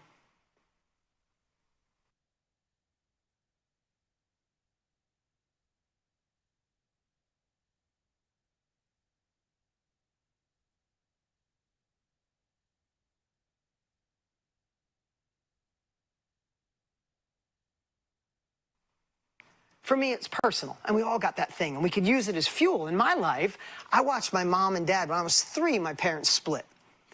And I watched keep them doing go in that. different Sorry, directions. Both were- everyone. It's because I mute myself while I'm like chewing on something, and then I forget to unmute. All I was saying, this pause is even worse, is that they definitely get their style of speaking from like pastors. And if we think of like Rachel Hollis, her dad was a preacher, and so she learned how to be a charismatic speaker from copying what she learned from her father. And so I think it's something that's kind of replicated across the industry. Yeah, I'm trying to help you guys, and instead I'm hurting myself. worked really hard. My mom worked 3 jobs to make about $90 a week to help support us. We lived in a trailer park for a while. I lived with my dad. He worked his tail off in a collision shop.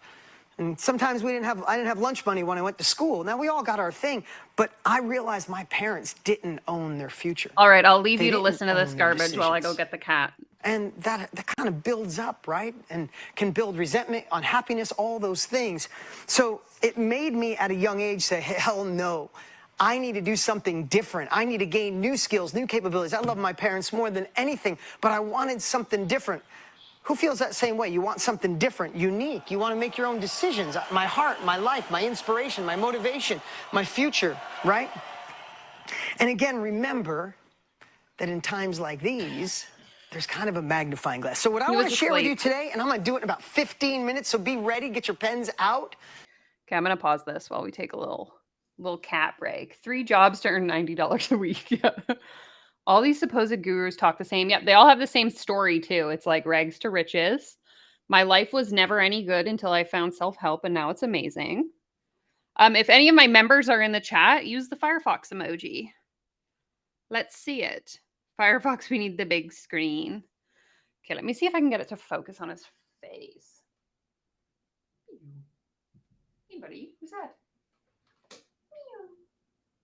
He's purring, even though I have him in like the weirdest position. Cute, sweet baby. Hello. Hello. I'm surprised your brother hasn't come. He usually gets pretty jealous. Yes. Hi, buddy. Okay. Hopefully that was sufficient. Let's get back to the good stuff. And by the good stuff, I mean the horrible stuff. I want to share 3 C's and a bonus P. I know it might sound silly, but the 3 C's that have really made a big impact in my life. And the first one is change. Write that down. Change. Change is one of those things we kind of get excited about when we first hear it, but why does it paralyze so many people in this DC, did you just join the membership? If I'm not climbing, I'm sliding. If I'm not changing, I'm dying. Right? It's like, oh, change I see. is so Hold important, on. but when we get to that edge, when we get right to... I'm sorry. I'm so bad at this. Hold on. Let me figure out how to put... do I do this? Aha! Oh, and now I can see how horribly out of focus I am. Firefox. He's like, I'm so sleepy. Meow. Hello, everybody. There it is. There it is. That's the money shot. Okay, I'm done taunting the cat. I will put it back.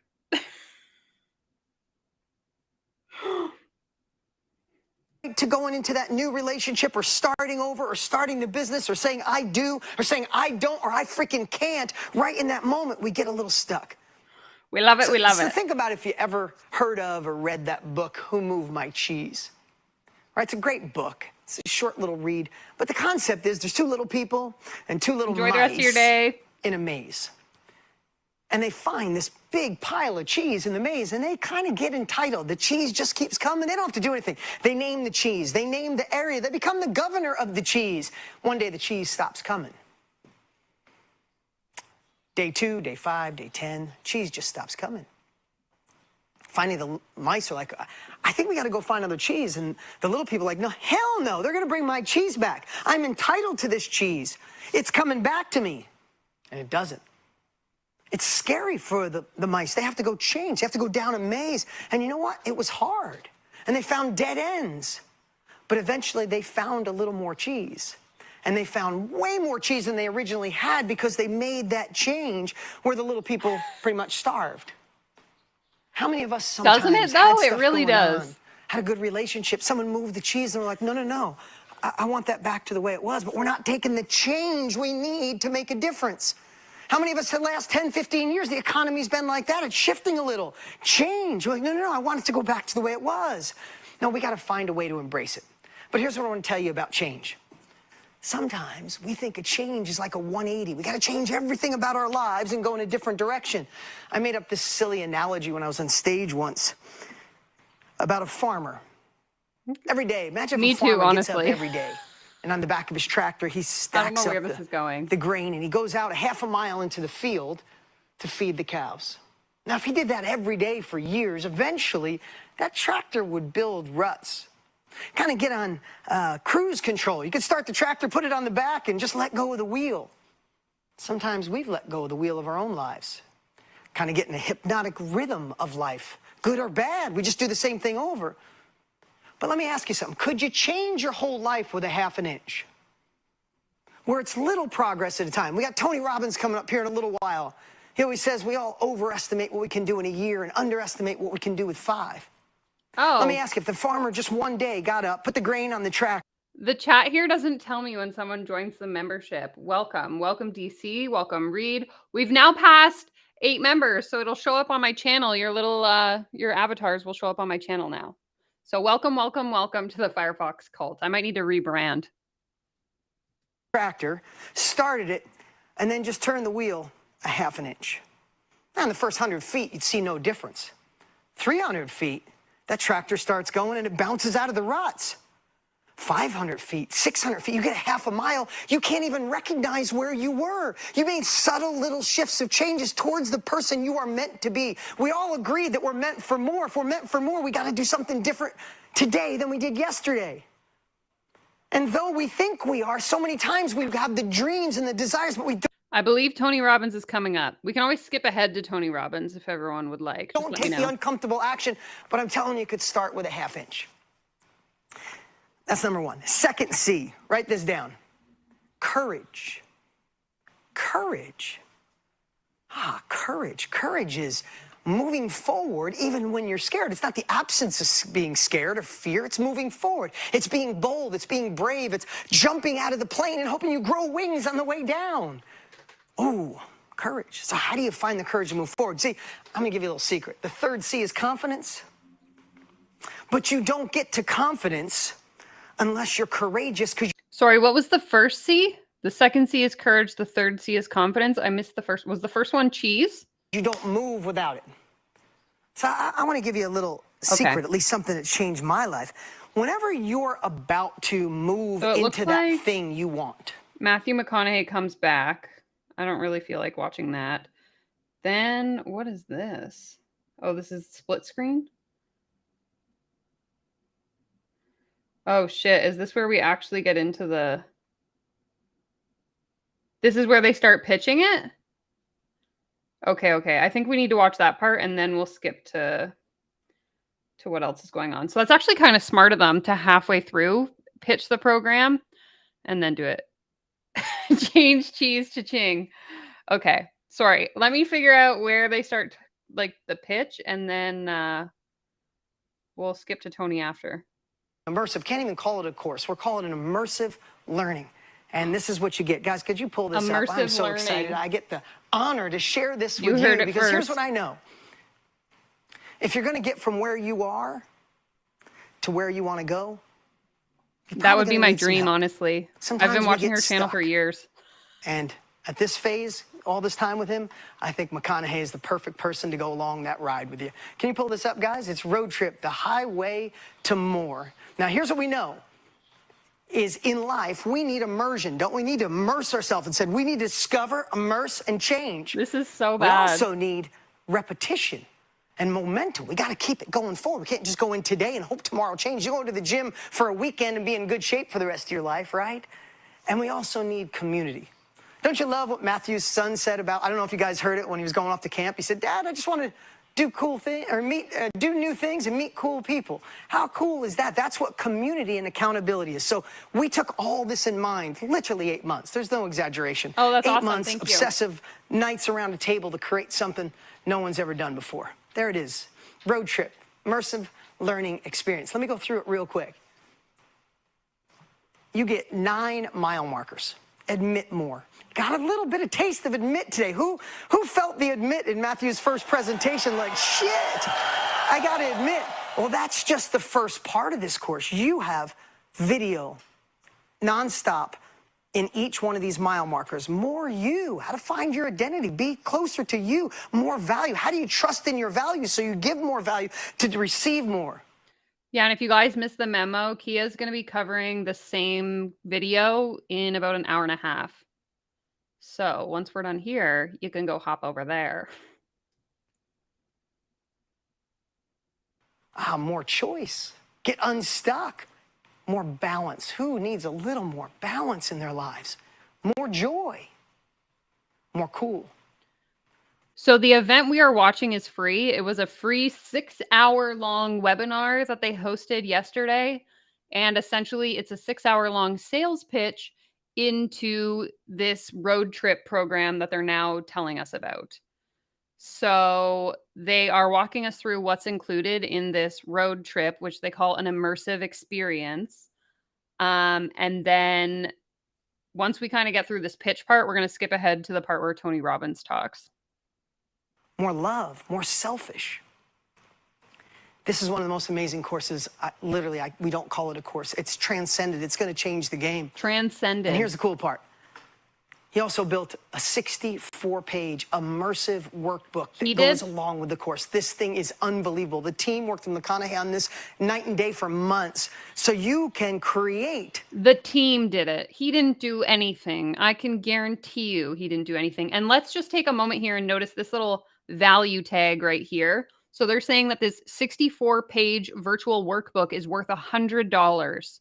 I would love to see a PDF that's worth more than 50 cents.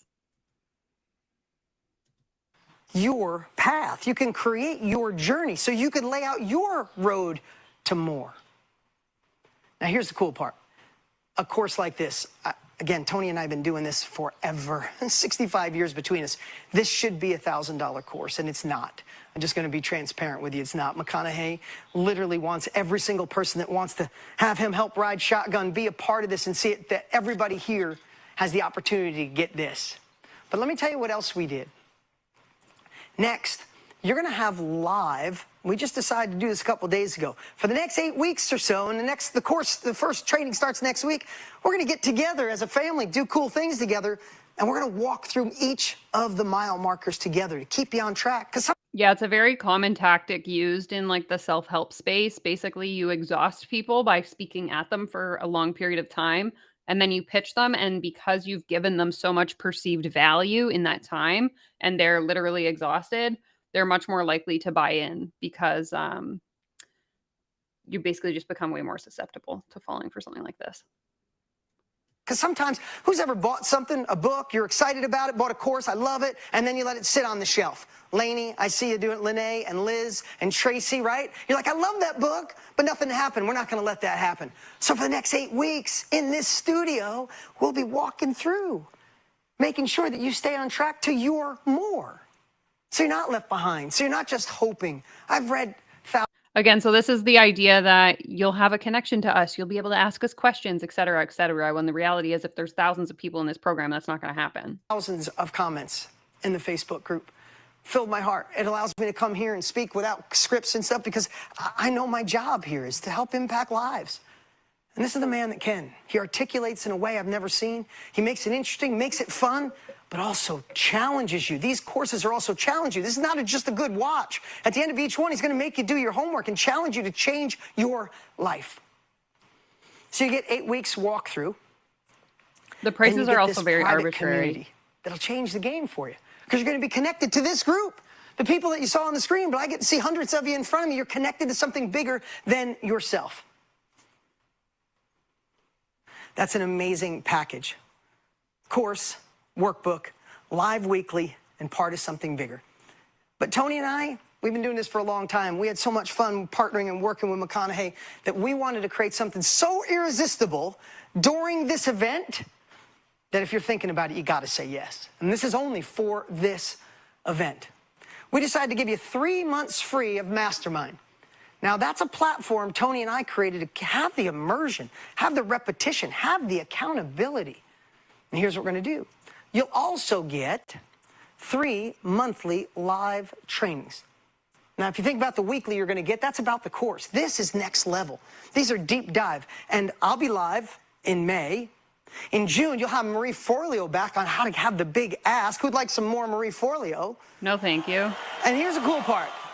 Just a couple days ago, Matthew McConaughey agreed to come back in July for a training to show you how he uses journaling to take his success to the next level. So you'll have live monthly trainings as well. This is how you immerse yourself. This is how you say, I'm not settling for where my life was. I'm going to where I deserve to be, and I want to gain new skills, look through a new set of glasses, and take action. So you have live monthly trainings. Here's the cool part. I don't like any You of get this. 4 years of the past trainings. They're unbelievable. Okay, you have access to that. Next, as a part of Mastermind, this bonus we're giving 3 months for free, you're going to get a new course every month. And it's already got 20 courses in it. Persuasion, creative storytelling, no limits, confidence. Hey, Julie Joe. Yeah, so I'm talking about it now. Kia's going to be starting a live stream at 4 p.m. Pacific, so in about an hour and a half, and she's going to be covering it as well. So many amazing mini courses. So gross. And here's how I want you to look at these. What Tony and I are giving you, the course is your main focus. You go through what McConaughey created. You fill out your interactive workbook. You show up for those 8-week training, game changer. Look at what Tony and I are doing is like Christmas presents. I want to know a little bit more about persuasion. Let me go grab this course. I want a little bit more about relationships. Let me go grab this course. We just want to give you that access to immerse yourself to make the shift. Who knows they have to make a shift? Raise your hand if you know you have to do something different. That you have to go. Okay, so this no limits one on the screen is the one I was talking about earlier, where a few years ago, they essentially did this same style of event where they made it sound like Jenna Kutcher was hosting an event. And again, this was back when like I used to drink the self-help Kool-Aid. I thought I was a life coach. I followed Jenna Kutcher very closely. I listened to her podcast every week. And she was basically like, I'm hosting this amazing event. It's called No Limits. And then it turned out to be a Dean Graziosi, Tony Robbins thing that they used her as the front for. And so essentially, I'm sure they've done it many other times. I'm just not in the circle of the other people that they utilize.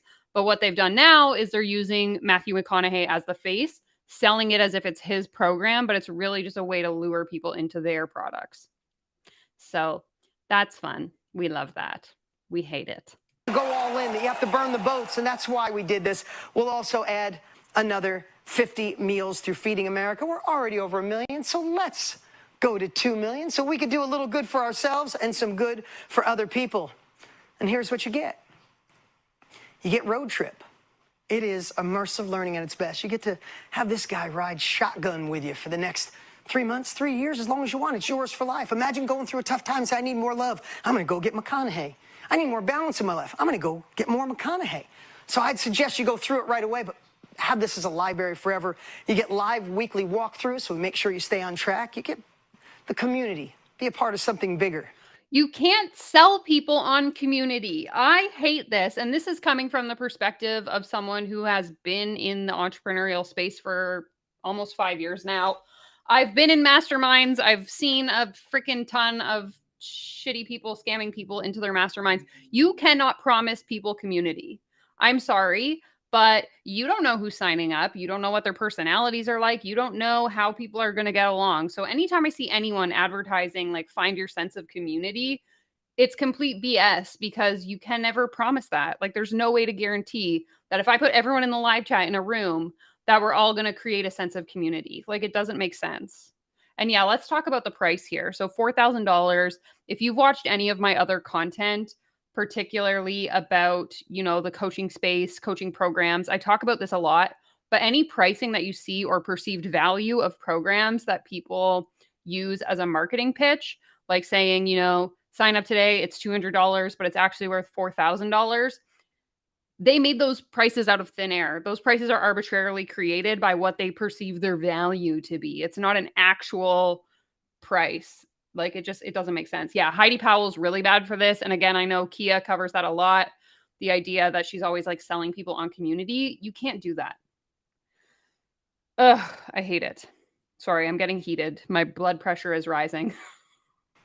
And you get a live training every month. One of them will be with McConaughey. You get a new course monthly, over 30 to choose from in the library. We'll donate 50 meals. Honest and truly, this is real Sounds value like a pyramid. at $3,900. And if today we dropped it to $997, I would say you guys should all run and get it right now. But here's the cool part, and only during our live, you can have Road Trip, the Highway to More, for $397. Go to jointheroadtrip.com. I'd write this down because it's today. This is event-only opportunity with Tony and I's bonuses, that price. And there's even a 3-pay. You can get started and have access to everything for $150 today. Guys, I feel so honored to be part of this, to watch what this man has put in. I can't wait for you to get this course in your hands. It is beyond that, and I am so stoked that you have access to it. So here's what we're gonna do. We're only halfway through. Tony Robbins is fired up. We got Trent Shelton. If you don't know him, you're gonna need to know him. And McConaughey's got an ending that'll blow your mind. Let's take a quick 10-minute break. Go get enrolled and then come back. Be the first one to say, McConaughey, I'm in. We got jointheroadtrip.com. We'll see. Okay. We will skip ahead to Tony Robbins in a second. I just want to get caught up on the comments. Yes, Charlene, I am covering this. Kia's going to be covering it in about an hour and 15 minutes if you want to watch that as well. Basically, if you're just jumping on, all you've missed was Matthew McConaughey talking for an hour, just spewing word salad. We ended up skipping through half of it. Then we got into Marie Forleo, who taught us that if you're feeling overwhelmed or guilty or any kind of negative emotion, the solution is to just stop feeling that way. And then lastly, we heard from Dean Graziosi, who taught us the 3 C's: cheese, chocolate, and Chardonnay. I give that credit to someone else in the comments, but basically you've missed nothing. Now they're trying to sell us their $4,000 course for $400. So now you're caught up to speed. Write it down. Oh my goodness. I wonder if they offer payment options. Someone go to the website, please, and tell me what you can find out. Is the price now $4,000? Because they're saying you can only get this $397 if you sign up today. So I want to know. And yeah, let's continue with this wonderful, amazing. Oh, they do like a whole countdown timer. Oh, that's for the break. Okay. So I say we just skip ahead to Tony Robbins and go from there. He has commanded some of the world's biggest stages, mainly because every individual in the crowd believes that he's talking directly to them. So we were talking earlier about how they've used this model with other characters in the self-help space. And so like Matthew McConaughey is just an example of how they've done this in the past. So I mentioned before they did this with Jenna Kutcher, but I'm sure they've done it with many, many other perceived gurus. And he is. The man is here to honor your soul, your identity, and to be a blessing in your life. He is committed to being true to himself and on that quest at the same time to have each of us have the same commitment with ourselves. Everybody. I'm watching you. I'm digging everything you're talking about. Oh, Beautiful. good. Well, I'm glad we're speaking a similar language here. Listen, I'm about to turn it over to you, but before I do, I want to ask you a couple questions. Okay, cool. All right. So, I've got to know your buddy Dean pretty well. All right. And he told me that your initial reaction after reading my book, Green Lights, was that you said, man, this bastard's crazier than me. So, I'm curious. Why do you think I'm crazy? Well, it's good crazy, not bad crazy. Okay. In your book, and I can't wait for people to get this course because I've also gotten to see what you've created for people here. But I cannot listen to this if it's like this. Katie, does it get any better? I think the biggest piece is, well, first of all, I don't think I've ever pounding my bongos naked in my backyard while the police are escorting me out. I haven't had that experience. That's a little crazy. Time? You got time? But really, Matthew, I think, watching. I feel like I'm watching a 90s sitcom. Like when Australia, when you were in a situation that was That's so more different accurate, than what DC. you expected. It was painful for you, to say the least, but you kept your word. Yeah. And, to me, most people think that's crazy. That's the way I live. I kept my word, and things people said, why the hell did you do that? It was unjust. It was unfair. But it always led to a lesson that was so invaluable for me. I saw that with you as well.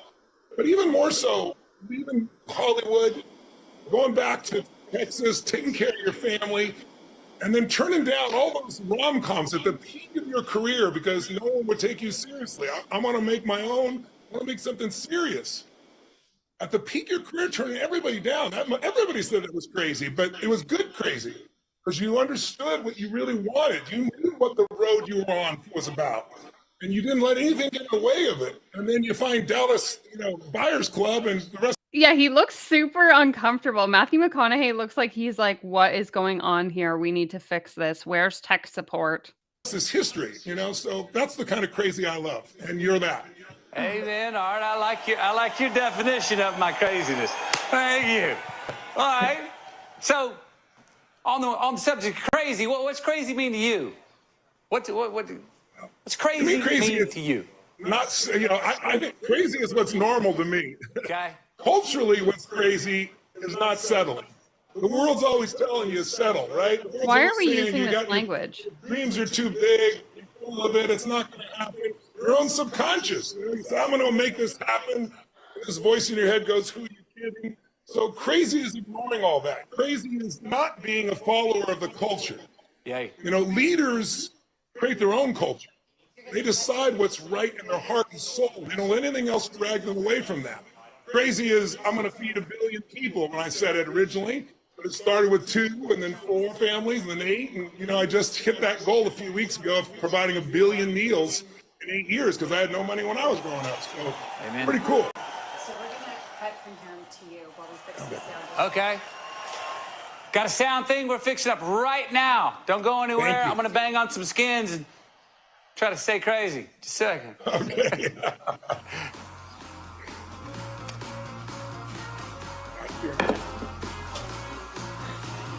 I don't know what's going on, but I hate it. Here comes the bongo. Sorry, I wasn't speaking into the mic. Ain't no cops coming if you bang 'em. Ain't no cops coming if you do. Ain't no cops coming if you bang 'em. Just make sure you ain't wearing your birthday suit. That is how I got arrested. There was nothing wrong with what I was doing. I was banging on my drums. 3 in the morning in my birthday. Icarus in reverse. We think it's getting hot, and that it's getting so hot that it's going to melt the wax on our wings, and it's like 55 degrees Fahrenheit. Not even close to melting our wings. You know what I mean? So true. We all settle so far less than what we're capable of. They didn't fix it. I think part of that, Matthew, is that we overestimate what we're going to do in a year, and we underestimate what we can do in a decade or 2 or 3. How are these people multi-millionaires? They run multi-million-dollar companies. They literally have an entire business where all they do is sell online trainings, and they can't figure out the frickin' sound? Like, are you kidding me? This is absolutely the most ridiculous thing I think I've ever seen. You're a perfect example of that. You work and you work and you work, and then you get this breakthrough. But, all that went into that is invisible. People are rewarded in public for the things they practice in private, often for decades. Right. And that's what people are missing. They think it's just an overnight thing, and it's just not that way. Fact. Yes, Amen. Julie Joe, you All saw right, it I first. got one last question. Well, we got the sound. So for those of you that missed the beginning, he actually, at the very beginning, spent a good 10 minutes alternating between slapping the bongos and giving us a really inspirational word salad. Working, and we got visuals. Okay. What keeps you up at night?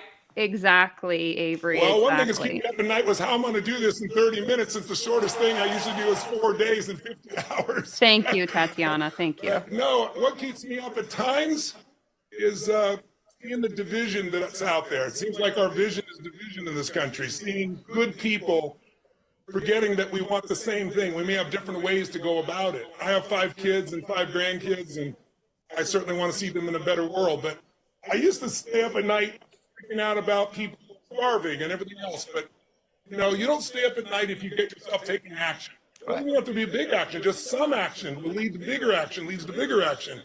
So, like, you know, I started feeding 2 people, and then 4, and then 8, and then 12, and there was 1 million people, and now 1 billion. I'm on a new challenge now. It's 100 billion. It sounds completely crazy, but I'm already at 60 billion in 6 months when it took me a lifetime to do 1 billion. Oh my God. So I think it's what keeps you up at night. I think is any unfinished business tends to keep you up at night, you know? Yeah. And so you got to do what you can do. You can make yourself crazy thinking about all the. Does it continue like this? I can't listen to this if he's just going to keep echoing. Okay, it looks like they split him off. Thank you. Well, technology is wonderful when it works. Listen, first of all, it's a privilege to be visiting you in your home for a few minutes here. And I am challenged and excited to be able to share with you, excited to be partners with Dean here to bring you Matthew, because I look at him as a pragmatic poet. He's a man who I look at him as dollar signs. That's probably I paid him $1 million to do this so that I could make $8 million off of him. pragmatic because he gets the job done, but he's so poetic in his willingness to dig in and go for real answers. And I've been watching this morning, all of you on the wall there, and seeing the kinds of things you opened up to and admitted to. And that opens up progress for anyone. But Matthew and I share something else in common. We're both journalers. We're constantly. I don't know if you can see him. Hold on. Let me move the camera. We have a visitor and he's meowing at me. Hi, buddy. Can you hear him? Oh, sorry. We know the power of questions. You know, one of the things I've learned is questions are the answer. If you want better answers, you need better questions. And a lot of us ask lousy questions like, why does this always happen to me? And so the brain reflexively says, well, because you're an idiot, you know, because you don't deserve it, because you're an imposter. Or how come I can never lose weight? Your brain goes, because you're a pig. These things do not help. But if you ask a better question, how can I lose weight and enjoy the process? And all of a sudden you go, wow, I used to play racquetball. What if I played racquetball and I'm having fun? I'm not even worried about it. I'm losing weight. The quality of life is the quality of our questions. And I tell you this because the question I've been obsessed by for 46 years. I started when I was 2, of course. Right? But for 46 years, I've been obsessed with the question of what makes the difference in the quality of people's lives. I can't with this. Why is it there's some people, you can give them everything. I mean, everything they could possibly imagine. They get love from their family. They have support. They have money. They have education. They have opportunity. And many of those people, not all, but many of those people end up spending their life going in and out of rehab. I'm sure you could think of some names right off the top of your head, famous people. Get on the other side, out you can of think here of people with that this. life has just been brutal to, where they've experienced nothing but injustice or abuse. And yet many of those people become the stories that inspire us the most, the Oprahs of the world. So one thing I learned early on, and I learned this not because I was so smart, I learned this because also I wanted the answer. It wasn't I was an intellectual. I had a pretty rough life. I grew up in a very poor environment financially, but also poor emotionally. My mom's a great lady, but I had 4 different fathers, so they didn't all quite agree. And I remember one day I went to my mom and said, you know, I'm confused, you know, which one is my dad? And I wasn't the kid in school that was the most popular kid in school, not even slightly. But I noticed the most popular kid in school treated my friends and I like we were dirt. And I was like, it made me want to understand the human psyche. It made me want to become kind of a practical psychologist. I had to be to deal with my mom too, because she drank alcohol to excess, unfortunately. She's a great woman, but then when she had a prescription drug, she got pretty violent. So, you know, I had some experiences that were quite brutal. But my mom has since passed. I didn't even talk about this until one day I was working with this group of kids in New York that all were from single-parent households, mostly African-American, Hispanic kids, and I'm this tall white guy. You know, what could I possibly know what they went through? So I told. So a couple of streams ago, we came up with the tagline, hashtag stay coached up, and someone suggested we get Firefox wearing sunglasses. So I think putting him at the top of the pyramid with hashtag stay coached up on there, brilliant idea. We love it. told them the whole story, the liquid soap down my throat, the throwing up, the bashing my head, all these things. And they were crying their eyes out. But I was able to get across to them that biography is not destiny. That where you've been does not determine where you have to go. And that's the most important lesson I think we can all get in our lives. And so I wanted answers. I wanted to know what that difference was in people. And I had no one around me as role models. So I became a voracious reader. I even took a speed reading class when I was still in high school, my sophomore year, freshman year. And I wanted to read a book a day. I didn't do that, but I read about 700 books in 7 years. I was obsessed. Anything that could improve your life physically, mentally, emotionally, your body. And then I tried to apply it. And I started with me being overweight as a kid, and I lost the weight, and it changed my relationship with girls, which definitely incentivizes you in high school at that stage. And then I helped my friends, and then I got hooked on having answers to help my friends as well. And then it grew from that area. But it started with me looking for those answers, and it started, quite frankly, with a seminar. It's why I know the power of this kind of education, because a lot of people don't read, or they read partially, they don't act on it, because it's missing the movement, the emotion that comes when someone's looking in your eye and sharing from their heart and soul, like Matthew has done here. And so the bottom line is, I was working for this man on the weekends, still in high school, moving furniture, because my dad told me this guy used to be such a loser and now he was successful. And I was like, I want to learn what he does. So I'm moving this furniture. He used to flip houses in the late 70s. Yeah, it would be like Orange the shirt County, I'm California. wearing. And so I'm moving. He goes, you're a hard worker. And he said, have lunch with me. And so I had lunch with him. I said, can I ask you a question? I said, my dad said you used to be such a loser. Now you're so successful. Only a kid can say this, right? And I wasn't being harsh. And I said, how'd you do that? And he said, your dad said what? And he said, well, it's pretty true. And he said, well. Exactly. It sounds like to me he needed therapy, not to become a life coach, but what do I know? It all changed because I went to a seminar. And I said, what's a seminar? I never even heard of such a thing. He said, well, a man takes his life experience, 30 or 40 years of his life, 25 years of life, and he shares you the best of what he's learned and show you the shortcuts, what you need to face, what you need to do, how to get there quicker. You notice how he kind of like caught himself there? A man takes his life experience, his 35, 40 years of life, or 25 years, because Tony Robbins started when he was 17. And what kind of life experience do you have when you're 17? Sure, you might have a lot, but do you have a right to be going and spewing that and teaching it to other people? In my opinion, no. And I said, wow. He goes, yeah, he shows you what his failures and successes and what worked. And he does that all in one night? Yeah, in 3.5 hours. I said, could you get me in? He goes, yes. And he never said anything else. I said, well, will you? He said, no. I said, why not? He said, well, because you got to pay for it, you won't value it. I go, no, I'm working as a janitor. I'm in high school. It's like, trust me, I'll value it. He goes, no. How much is it? $35. It'd be $400 in today's dollars, to give you an idea. $35. I was making $40 a week as a janitor. So I was like, that's a week's pay. He goes, okay, well then don't go and learn on your own and take decades to figure out and maybe never figure it out. It's up to you. So I made at the time what I thought was the most intense decision of my life. And, looking back on it, it wasn't a big decision, but it was one of the more important ones. It was the first time I decided to invest in myself. And I went to the seminar by Jim Rohn, and I'd read a lot of the books he was talking about. And I was finishing some of his phrases, and people at the table look at this kid. I was so crazy. So this is a topic I've covered in many of my other live streams, particularly the ones where we watch sales webinars. But a lot of the times what they'll do is they'll paint this picture of, I was in position A, which is where you, the viewer, are. And the only way I got to position Z was through offer X, whatever they're trying to sell to you. So a lot of the times it's like, I used to be broke and I learned how to manage my finances because I hired a coach who taught me how to manage my finances. I used to be a struggling business owner and I became successful because I hired a coach to teach me how to build a successful business. So what he's doing here through telling his story was like, I was struggling in my life and then I hired a mentor and things, got better for me. Buy my $397 course and you're going to be successful. Yes, Tony Robbins is very skilled in NLP. I have a video coming out next week. That's part 2 to my NLP video. If you haven't watched the first one, you can find it on my channel. It came out last week. And in part 2, I specifically call out Tony Robbins because he has like a whole section on his website about NLP. Crazy passionate about these things. And sure enough, yeah, exactly. As I listened, he taught me some simple things that still ring true today. And one of those things was, for things to change, you got to change. Everybody wants things to change.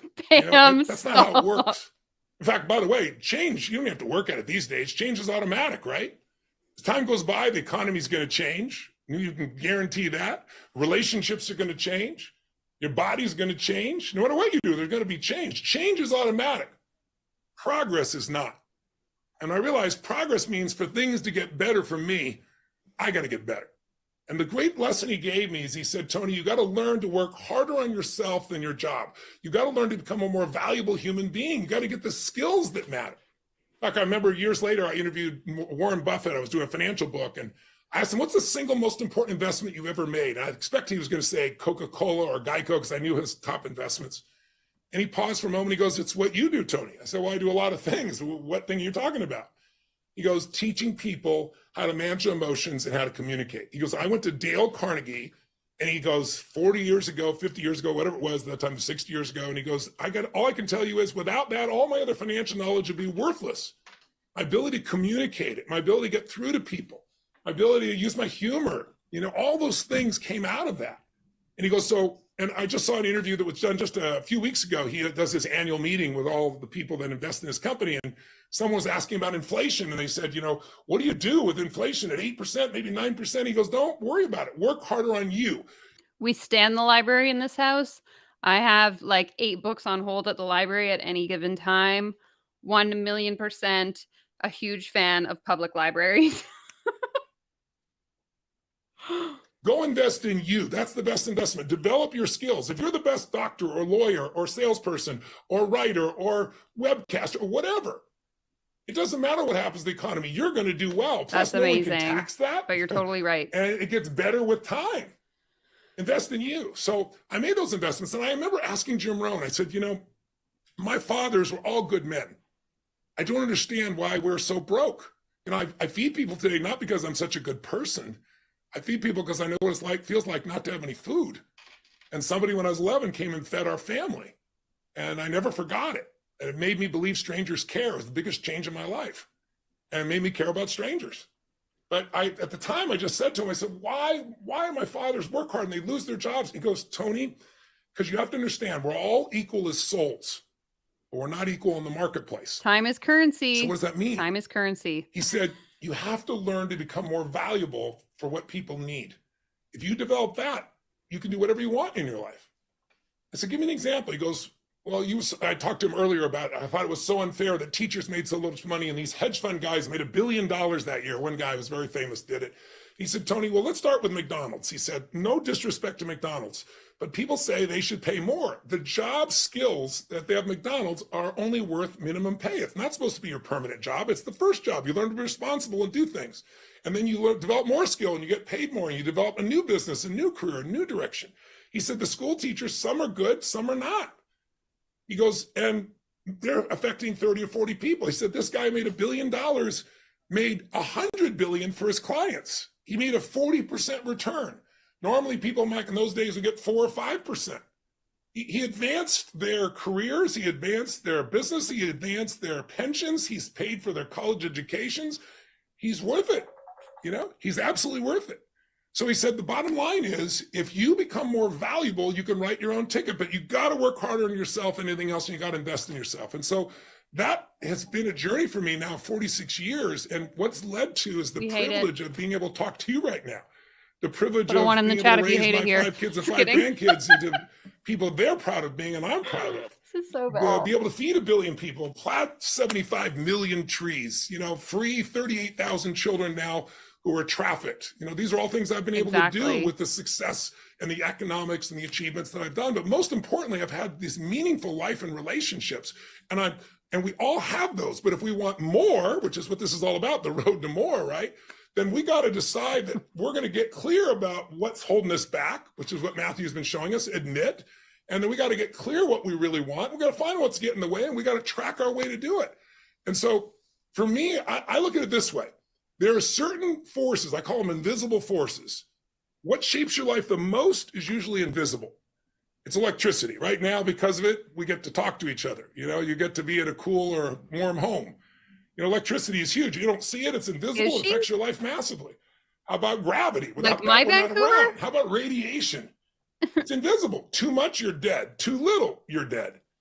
Our planet is in this perfect little spot with just the right balance of gravity and radiation and all these things What is we he can't even even saying? see, and they shape the quality of our life. But pragmatically, on a day-to-day portion, the most invisible, powerful force is human emotion.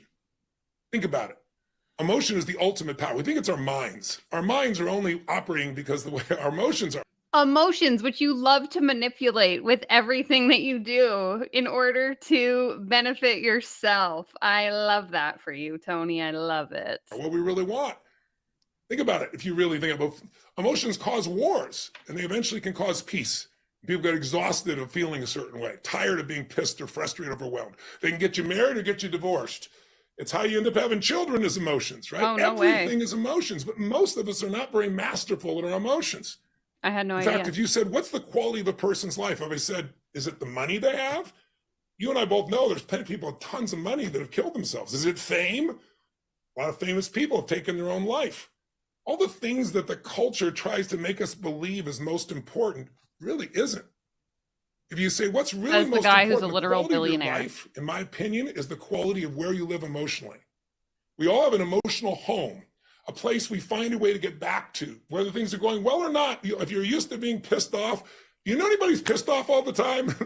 If there's nothing to be pissed off, they get pissed off about things that don't even Me relate too, to their Julie own Joe. life. Me Or you know too. somebody who's worried all the time. They worry about everything. If they can't worry about things in their own life, they worry about things that haven't happened yet to people they don't even know, right? Do you know anybody that's not really funny, but they think they are? You. They Literally crack you. themselves up all the time, you know? Well, we Literally all have you. patterns of emotion. We have a home we get back to. And the quality of your life is your home. If you got $1 billion and every day you live in the emotions of being frustrated and pissed off and worried, then what's the quality of your life? It's frustrated, pissed off, and worried. If you have 3 beautiful children, a husband or wife you adore, but all day long you're worried, or all day long Thanks for you're sharing, Charlene. overwhelmed, your life is worry and overwhelming. You're missing your life. So we want to master those emotions. And the one we got to master, since I only got a couple minutes, if there's one to go after, it's the one that stops us. And you know what it is. Whenever you say to people, why didn't you do this? Why didn't you achieve your goal? They go, I didn't have the money. I didn't have the time. I didn't know the right people. I didn't have the right resources. I remember at a talk at TED one time, everybody in the room's like, you know, Steve Jobs was there, these billionaire people there, and they're all saying these different things. One man said, you know, I didn't have the right people. I heard one of his people say, we didn't have the right owner. You know, people started laughing. And I heard the one man said, I didn't have enough Supreme Court justices. And I looked down, it was Vice President Al Gore. I couldn't believe it, right? He's there in the room. So, and I said to everybody there, what I'd say to you, it's never. They all keep saying the same thing. If you feel a negative emotion, don't. You don't want to feel a certain way? Don't. You're experiencing something? Ignore it. Choose something better. It's disgusting. I hate all of this. It's really never the resources. You're telling me I didn't have the time, the money, the resources, the people, the technology. Resources aren't the problem. Being unresourceful is the problem. Because in anything you want to get resource-wise, capital, money, people, resource, opportunity, comes if you find the right emotions. If you're creative enough, you can find it. If you're determined enough, if you're loving enough, if you care for others enough, everything you want comes from mastering those emotions. But what gets in the way? F-E-A-R, fear. Chat in the chat box. What's a fear that's kept you from getting what you really want? No, right now? we're Put it not in the putting chat this box on the if you would, real quick. internet. What's a fear? It's a fear of failure. I hate this. We're done. We're done, Tony. Took 12 minutes to get to the airport. Remember, this is it. I got to do this, like flying above all traffic bumper to get you, right? I always say to people, it's like, I've used the red light metaphor before Matthew, but I've always say, listen, it's. I used the red light metaphor before Matthew, and then he came along and he stole my idea and he wrote a whole book about it. And I can't believe he would do that. I just can't believe it. Yeah, same, Julie Joe. Same. I really wish that on days where I'm suffering from crippling anxiety, I could just not, you know? Why didn't I think of this sooner? Oh my God. It's in those times when you're most challenged, right? That's what determines your character, not when things are going well. Anybody can do well and be happy when it's going well. What do you do when all hell breaks loose, when it's unjust, when it's unfair? I So just decide not to feel those things. Sure enough, the button gets pushed, we spin out of control. What do? I immediately look at the wall, right? And as I'm like, oh my God, he grabs my head like this and forces it to the left. Now I'm fighting him because I want to see the death happen, right? It's going to happen. The laugh track. But he keeps my head going here. And of course, Make it wherever you stop. focus, that's where you steer. And so sure enough, we steer, and it's like, have you ever heard about a guy in a brand new Porsche driving down a country road 100 miles an hour, and there's one telephone pole every quarter of a mile, and the guy loses control and hits the pole? How come? Because he's like, oh my God, I don't want to hit the pole. So by forcing my head, sure enough, I steer in the right direction. And by the way, when you do the right thing, do you immediately get rewarded? Not always. There's a lag time. Someone says, you know, I've been dieting for 5 days, I haven't lost any weight. Well, you've been a pig for 30 years. Come on, we got to change here. Come on, let's be honest. Let's skip ahead and find out, because we're not learning anything here and I'm over it. Middle school assembly vibes, absolutely. Okay, so he is now going to recap what we're going to get in the program.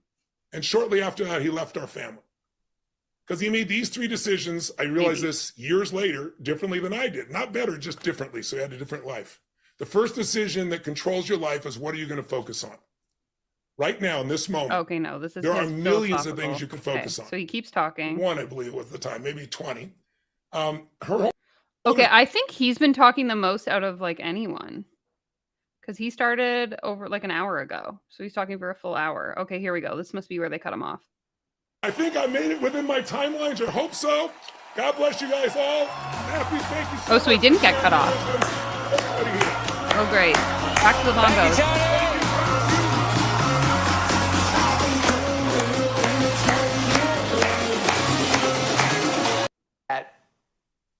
Yes, I'm going to say it. It's going to be very unpopular. I'm going to tell you why selfish. Yes. Let's talk about this. So Julie Joe is saying, I'm convinced people like Tony are people who are struggling with mental health, but have to keep their brain distracted 100% of the time from having to deal with their mental health.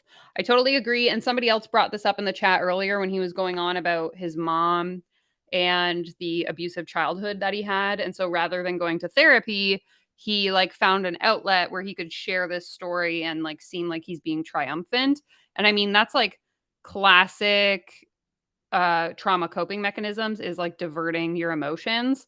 For a little bit of context, I used to work in addictions, and we would see this all the time with clients wherein they have this problem with whatever addiction that's usually rooted from some form of trauma that they experienced. But rather than addressing that trauma, they're utilizing, their substance of choice to kind of like medicate that feeling. I think that this could honestly kind of be equated to that, in that people experience trauma or they have some sort of, negative hardship that they have to go through.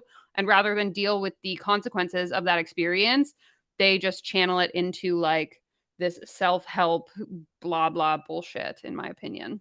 Again, all my opinion, not stating as fact, just observations I've made from my own life experience. But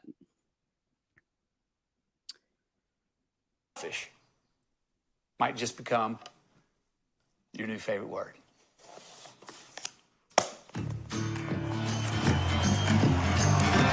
Yep.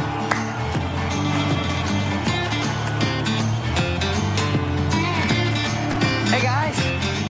Okay, let's remember that they're in a very small, like 20 foot by 20 foot room. It's so cool to be here today. You got to understand before I get to this exercise. And the exercise I'm going to share with you is truly something I've been doing for 20 years. And we all have an unfair advantage, something that we think gives us a competitive edge. What I want to share with you, and I'm going to do it all within like 10 minutes. I think it's one of my biggest unfair advantages for a reason. Let's see. Let's start here. Okay, I got to do something. Okay, so I think we'll watch this and then we're going to call it a day because I'm over it. In here. All right, I got to go to black. That's it. All right, here we go. So where are... Tony Robbins talked for over an hour. He was definitely the longest out of any of them. So that's why he was still talking when he got back. You. We love it. Okay. What that question means to me, and I want you to hear me, you're here for a reason. And hear me on this one. All change starts with being honest with yourself. I want you to hear that. We could all feel blessed, and we are. Who loved watching Trent Shelton? He's still in the other room. You want to give him some love. He could see it. He's watching the chat. Oh, my God, right? But we all realize we're here, and all change starts with being honest. And I said that because some of the things Trent said I wrote in my journal about being even more honest with myself. You may be blessed. We are. 150,000 people die a day. You didn't today. You're blessed for being here, but it doesn't mean you've tapped into who you're supposed to be. I shared earlier, we don't want to get to the end of our lives and see a video of the man or woman we could have been. So if you put it in the chat, why are you here today? Right? Change, love. Matthew asked that in the beginning of this day. And when we remember that, we get to realize that we're meant for more. In GPS, you don't just have a destination, you need a starting point. And you know what I love about being honest? Why do they have to make everything sound so philosophical? Is you get disturbed with your own inaction. You don't want complacency. Today is a day to stretch you. That's what we're all trying to do. We're trying Complacency's for losers, and you guys are losers. to make you uncomfortable. Trying to make it so where I was isn't comfortable anymore. I gotta move. I'm meant for more. You see the build of what Trent and what Matthew and Marie and what I shared. We want the end of the day to go, I gotta move. So if figuring out where you are makes you feel a little uncomfortable with being honest, then congratulations. Congratulations. But if you know where you are with honesty, I want to make more money, I want to start a business, scale a business, or I want to trust love again. I want to let go of the past of when things went wrong, that I was deceived. I don't want the deceit of the past to tarnish the future opportunity that I have anymore. Okay, and notice here how he's touching on like a variety of issues. So he's saying, you know, maybe you're having problems in your relationships. Maybe you want to have success in your business. I forget what else he said, but he's saying like, this shows how much I'm not listening. But he's saying like, I have the solution no matter what your problem is. If you feel a certain emotion, even if it relates to absolutely anything, I have the solution for you. So dumb. I want to step boldly into a new relationship. I want to find intimacy in my current relationship. I just want to love me again. I want to look in the mirror and say, you are enough. You are good enough. I don't know where you are, but when you write it down, and you should, you have a launching pad. You have a place to kick off of where we can push out into the next version of us. And at any time in history, I love this with Tony. I remember him teaching me this 27 years ago. You can make it change in an instant. I remember him saying, how long does it take to quit smoking? And somebody would say in the audience, took me 12 years. He's like, bullshit. Took you 12 years to think about it. Took a second to decide to quit smoking. And that's what we can decide today. This is where we are, but we can decide to make a move. So if you know where you are. I sped it up because he's boring. Then, you know, where do you want to go? Sorry for the sloppy writing. Can you believe it? What we've been missing this whole time is not understanding where we are and where we want to go. I think they call this goal setting. I've never actually done it myself, so I'm not sure. But wow, this is life-changing. I could have done this with fancy slides, but it works better for me when it's, you can zoom this whole thing out so we can see the whole whiteboard. So if you know where you are, I just like to put this on a 45-degree angle because we want our year, next month, 5 years from now to be better than it was last year, right? Raise your hand if you want next year to be better than last year. To make it relatable. Who will not accept next year to be like last year, right? So we want to go, and it's so sloppy, sorry, but that says, where do you want to go? Now, this is going to lean into what Tony just shared. Okay, what's the point of using the whiteboard if we're not even going to write clearly enough to be able to read what you're writing on the right whiteboard? And I'm glad he did. Because so many times in life, we know what we don't want. I don't want this job. I don't want to be alone anymore. I don't want to feel insecure. I don't want. Well, when is the last time you knew boldly? If we were in an elevator and I said, hey, just met Matthew McConaughey, where do you want to go? How many of you would have an answer? Or would you default to what you don't want? Think about that. I've done this on stage. I've watched Tony do it on stage. I've watched somebody else. Most people know what they don't want, but haven't taken the time to figure out what they do want. Nope. It's revolutionary. I have to tell you, you've definitely never heard this before. This is models Tony's story. Groundbreaking. I heard a great story from a dear friend, father of 8, good man. His name is Ethan. Love the man. I get a lot of great parenting advice from this father. I have 4. I don't know how he handles 8, but does amazing. He's a part of his church. He's a church leader. And they took all the 15 to 17-year-old boys whitewater rafting. All the dads, they go to Colorado and they get there. I don't know much about rafting, but I guess the rapids go from a 1 to 5. Anybody that knows would know what I'm saying. And I guess they were a 4. And they were so big, he's like, listen, we're responsible for these kids. I think we should call it off. And he said this salt and pepper hair guide comes out and says, dads, don't worry, boys get in the raft. He said, are you sure we're okay? He goes, yes. He said, first 5, 10 years of me being a guide, it took me a little while to learn things.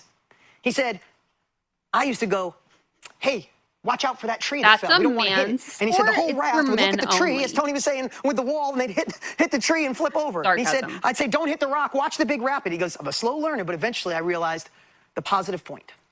He said, I promise we're all going to be good today. He said, when I point, I'm going to point in the direction the raft must go.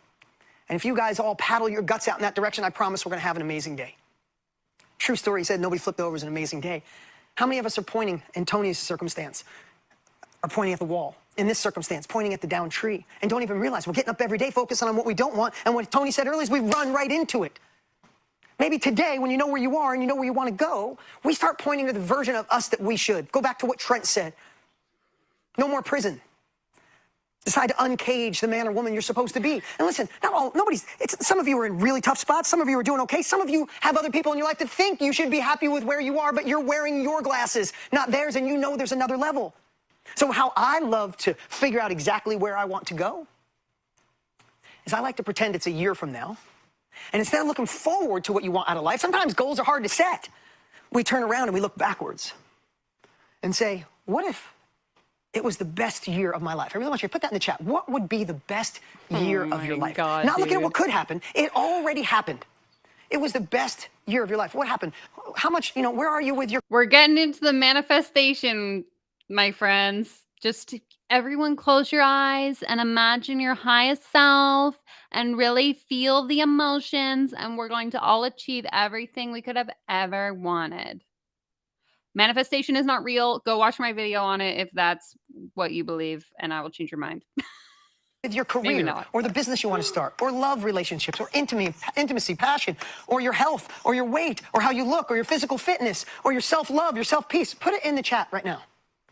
If it was the best year of your life, and in a year from now, we were back here again with McConaughey. I'm going to try to get him to do that, but we'll talk about It's that bad, another day. William, it's bad. But in a year from now, we were back here, and we were all celebrating the best year of our lives.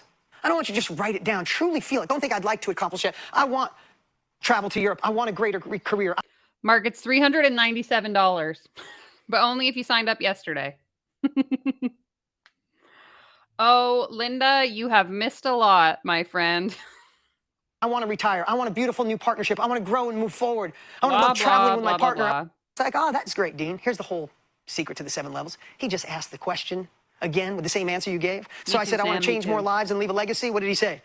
Why do you want to change more lives and leave a legacy? I was like, okay. And I gave another answer. I don't know. I want to step up this industry so more people get transformation. And I remember I gave him like 4 or 5 answers that were from my head. But I do remember when it shifted.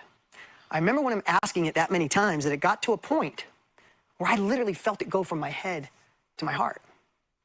Yeah, so they did a little ad in the middle of the video, and they said that the program is worth $4,000, but they're going to only charge you $397 because they are saints of the Lord himself and are giving a discount. So now you're up to speed. And I felt this emotional shift. And when he said, why, the 5th time, something came out I'd never said before. I said, I never want to go backwards. Exactly. It's like, where the hell did that come from? I remember my mom working 2 jobs, like I said earlier, 3 jobs to make $90 a week, come home late with her hands tired. And I remember saying, no way, I don't want to go back to that. I remember my dad working hard in the collision shop. I don't want to go back to that. Being in a trailer park till we couldn't afford it anymore. I don't want to go back to that. Not going on vacations. And all of a sudden, I just started feeling like, oh, this is when I think about my why. That's how much leverage we need. Of course, it's about our why. So where are we? Where do we want to go? And what's the why that's going to motivate us to get there? That's the secret. And the only way to find out is to buy my $400 program. I'm sorry. I'm so bored. I am going to keep skipping ahead. Oh, now we're going to talk about the how. What do you need to go from where you are to where you want to be? Buy my capabilities have you been putting off or avoiding that you need to get and say, I need to take bold action? It's the how. And today, of course, I'm so excited to let the world know about Matthew McConaughey's course. I mean it. I mean it. If it's not for you, that's totally cool. Take what you learned today and go, or go find what capabilities you need. Listen, the #1 priority of this event is for you to see there is a gap, and the only way to get from where you are to where you want to be is you got to fill it with capabilities, and then you got to take uncomfortable action. I hope it's Matthew's course, because I watched what this man put in that course. I know we can ride shotgun to help you with more joy, more cool, more love, more balance, more you. More selfish. He's going to talk about that in a minute. Is anyone able to get the website to work? Because when I look it up, it looks like this. It's not working. But you got to decide, What is the how you need? And then take the uncomfortable action to get it. Now, one more little secret that's evolved for me over the last few years. How is really important. But what did Tony say? The tyranny of how. Thanks for Sometimes watching. how freaks you out. So how can equal who. Who has already done what you want to do? Who's already carved the path? You're getting to the edge of the woods. You can figure it out on your own, or somebody over here selling a map. You have the opportunity to get a map. Listen, if this is not for you, if you don't want more, I mean this, and this is Matthew's heart and his beautiful wife's heart. They want you to go get the capabilities you need to not live small, to not settle to live here, whether it's Matthew's course or... Okay. The rest of this is just a giant sales pitch. Is a book that shares my approach to life. Is a $100 book. They give you all the details of what's going on. He's probably going to ramble. And then your time expires to buy the program. So that's it. I'm going to stop. This was enough to melt my brain and probably yours too. What is he even saying? He wasn't really saying anything at all, to be honest. Basically a bunch of word salad, my friends. If you haven't already, please like the stream, lick the stream, give me that thumbs up, help me in the algorithm, please.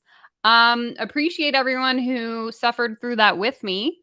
The entire 6-hour video is available here on YouTube if you do want to watch it yourself and you want to, get a chance to soak up all the parts that we skipped through.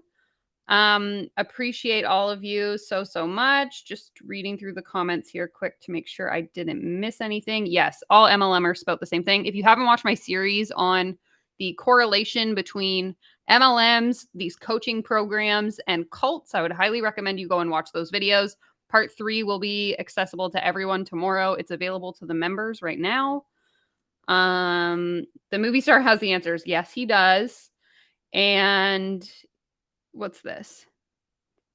Okay, interesting. So were you able to access the website? Because when I try to access the website, it won't work for me. This was painful. All right. Okay, friends. That's going to be it. I probably won't be live again for a bit. My mom's coming to visit me. I'm taking some time off, but we'll see what I can come up with. Lots of content still to come. All my content is pre-filmed until May 12th. So be sure to stay tuned for that. Oh, on Chrome. Okay. Let me see. Before we hop off here, I'll try and get it to work from my phone. What's the link again? Join the road trip. Okay, interesting. So it works on my phone. I don't know. It doesn't work on my desktop though. And I use Chrome on my laptop. So I don't know. Okay, so if anyone is interested in joining, you can still access it. Let's see if I can get the camera to focus. You can still access it for $397. Lucky us. Maybe we should start a GoFundMe to buy the course. I'm just kidding. Okay. I tried to watch their presentation, but I couldn't. I had to stop. I got 2 push notifications to rejoin. That's aggressive. Amazing. Okay. Thank you, Monica. Thank you. Yeah. Kia's World is starting in 30 minutes. She's going to be reviewing this as well. So I would highly recommend you go and watch her stream. I appreciate each and every one of you, and I will catch you somewhere on the internet.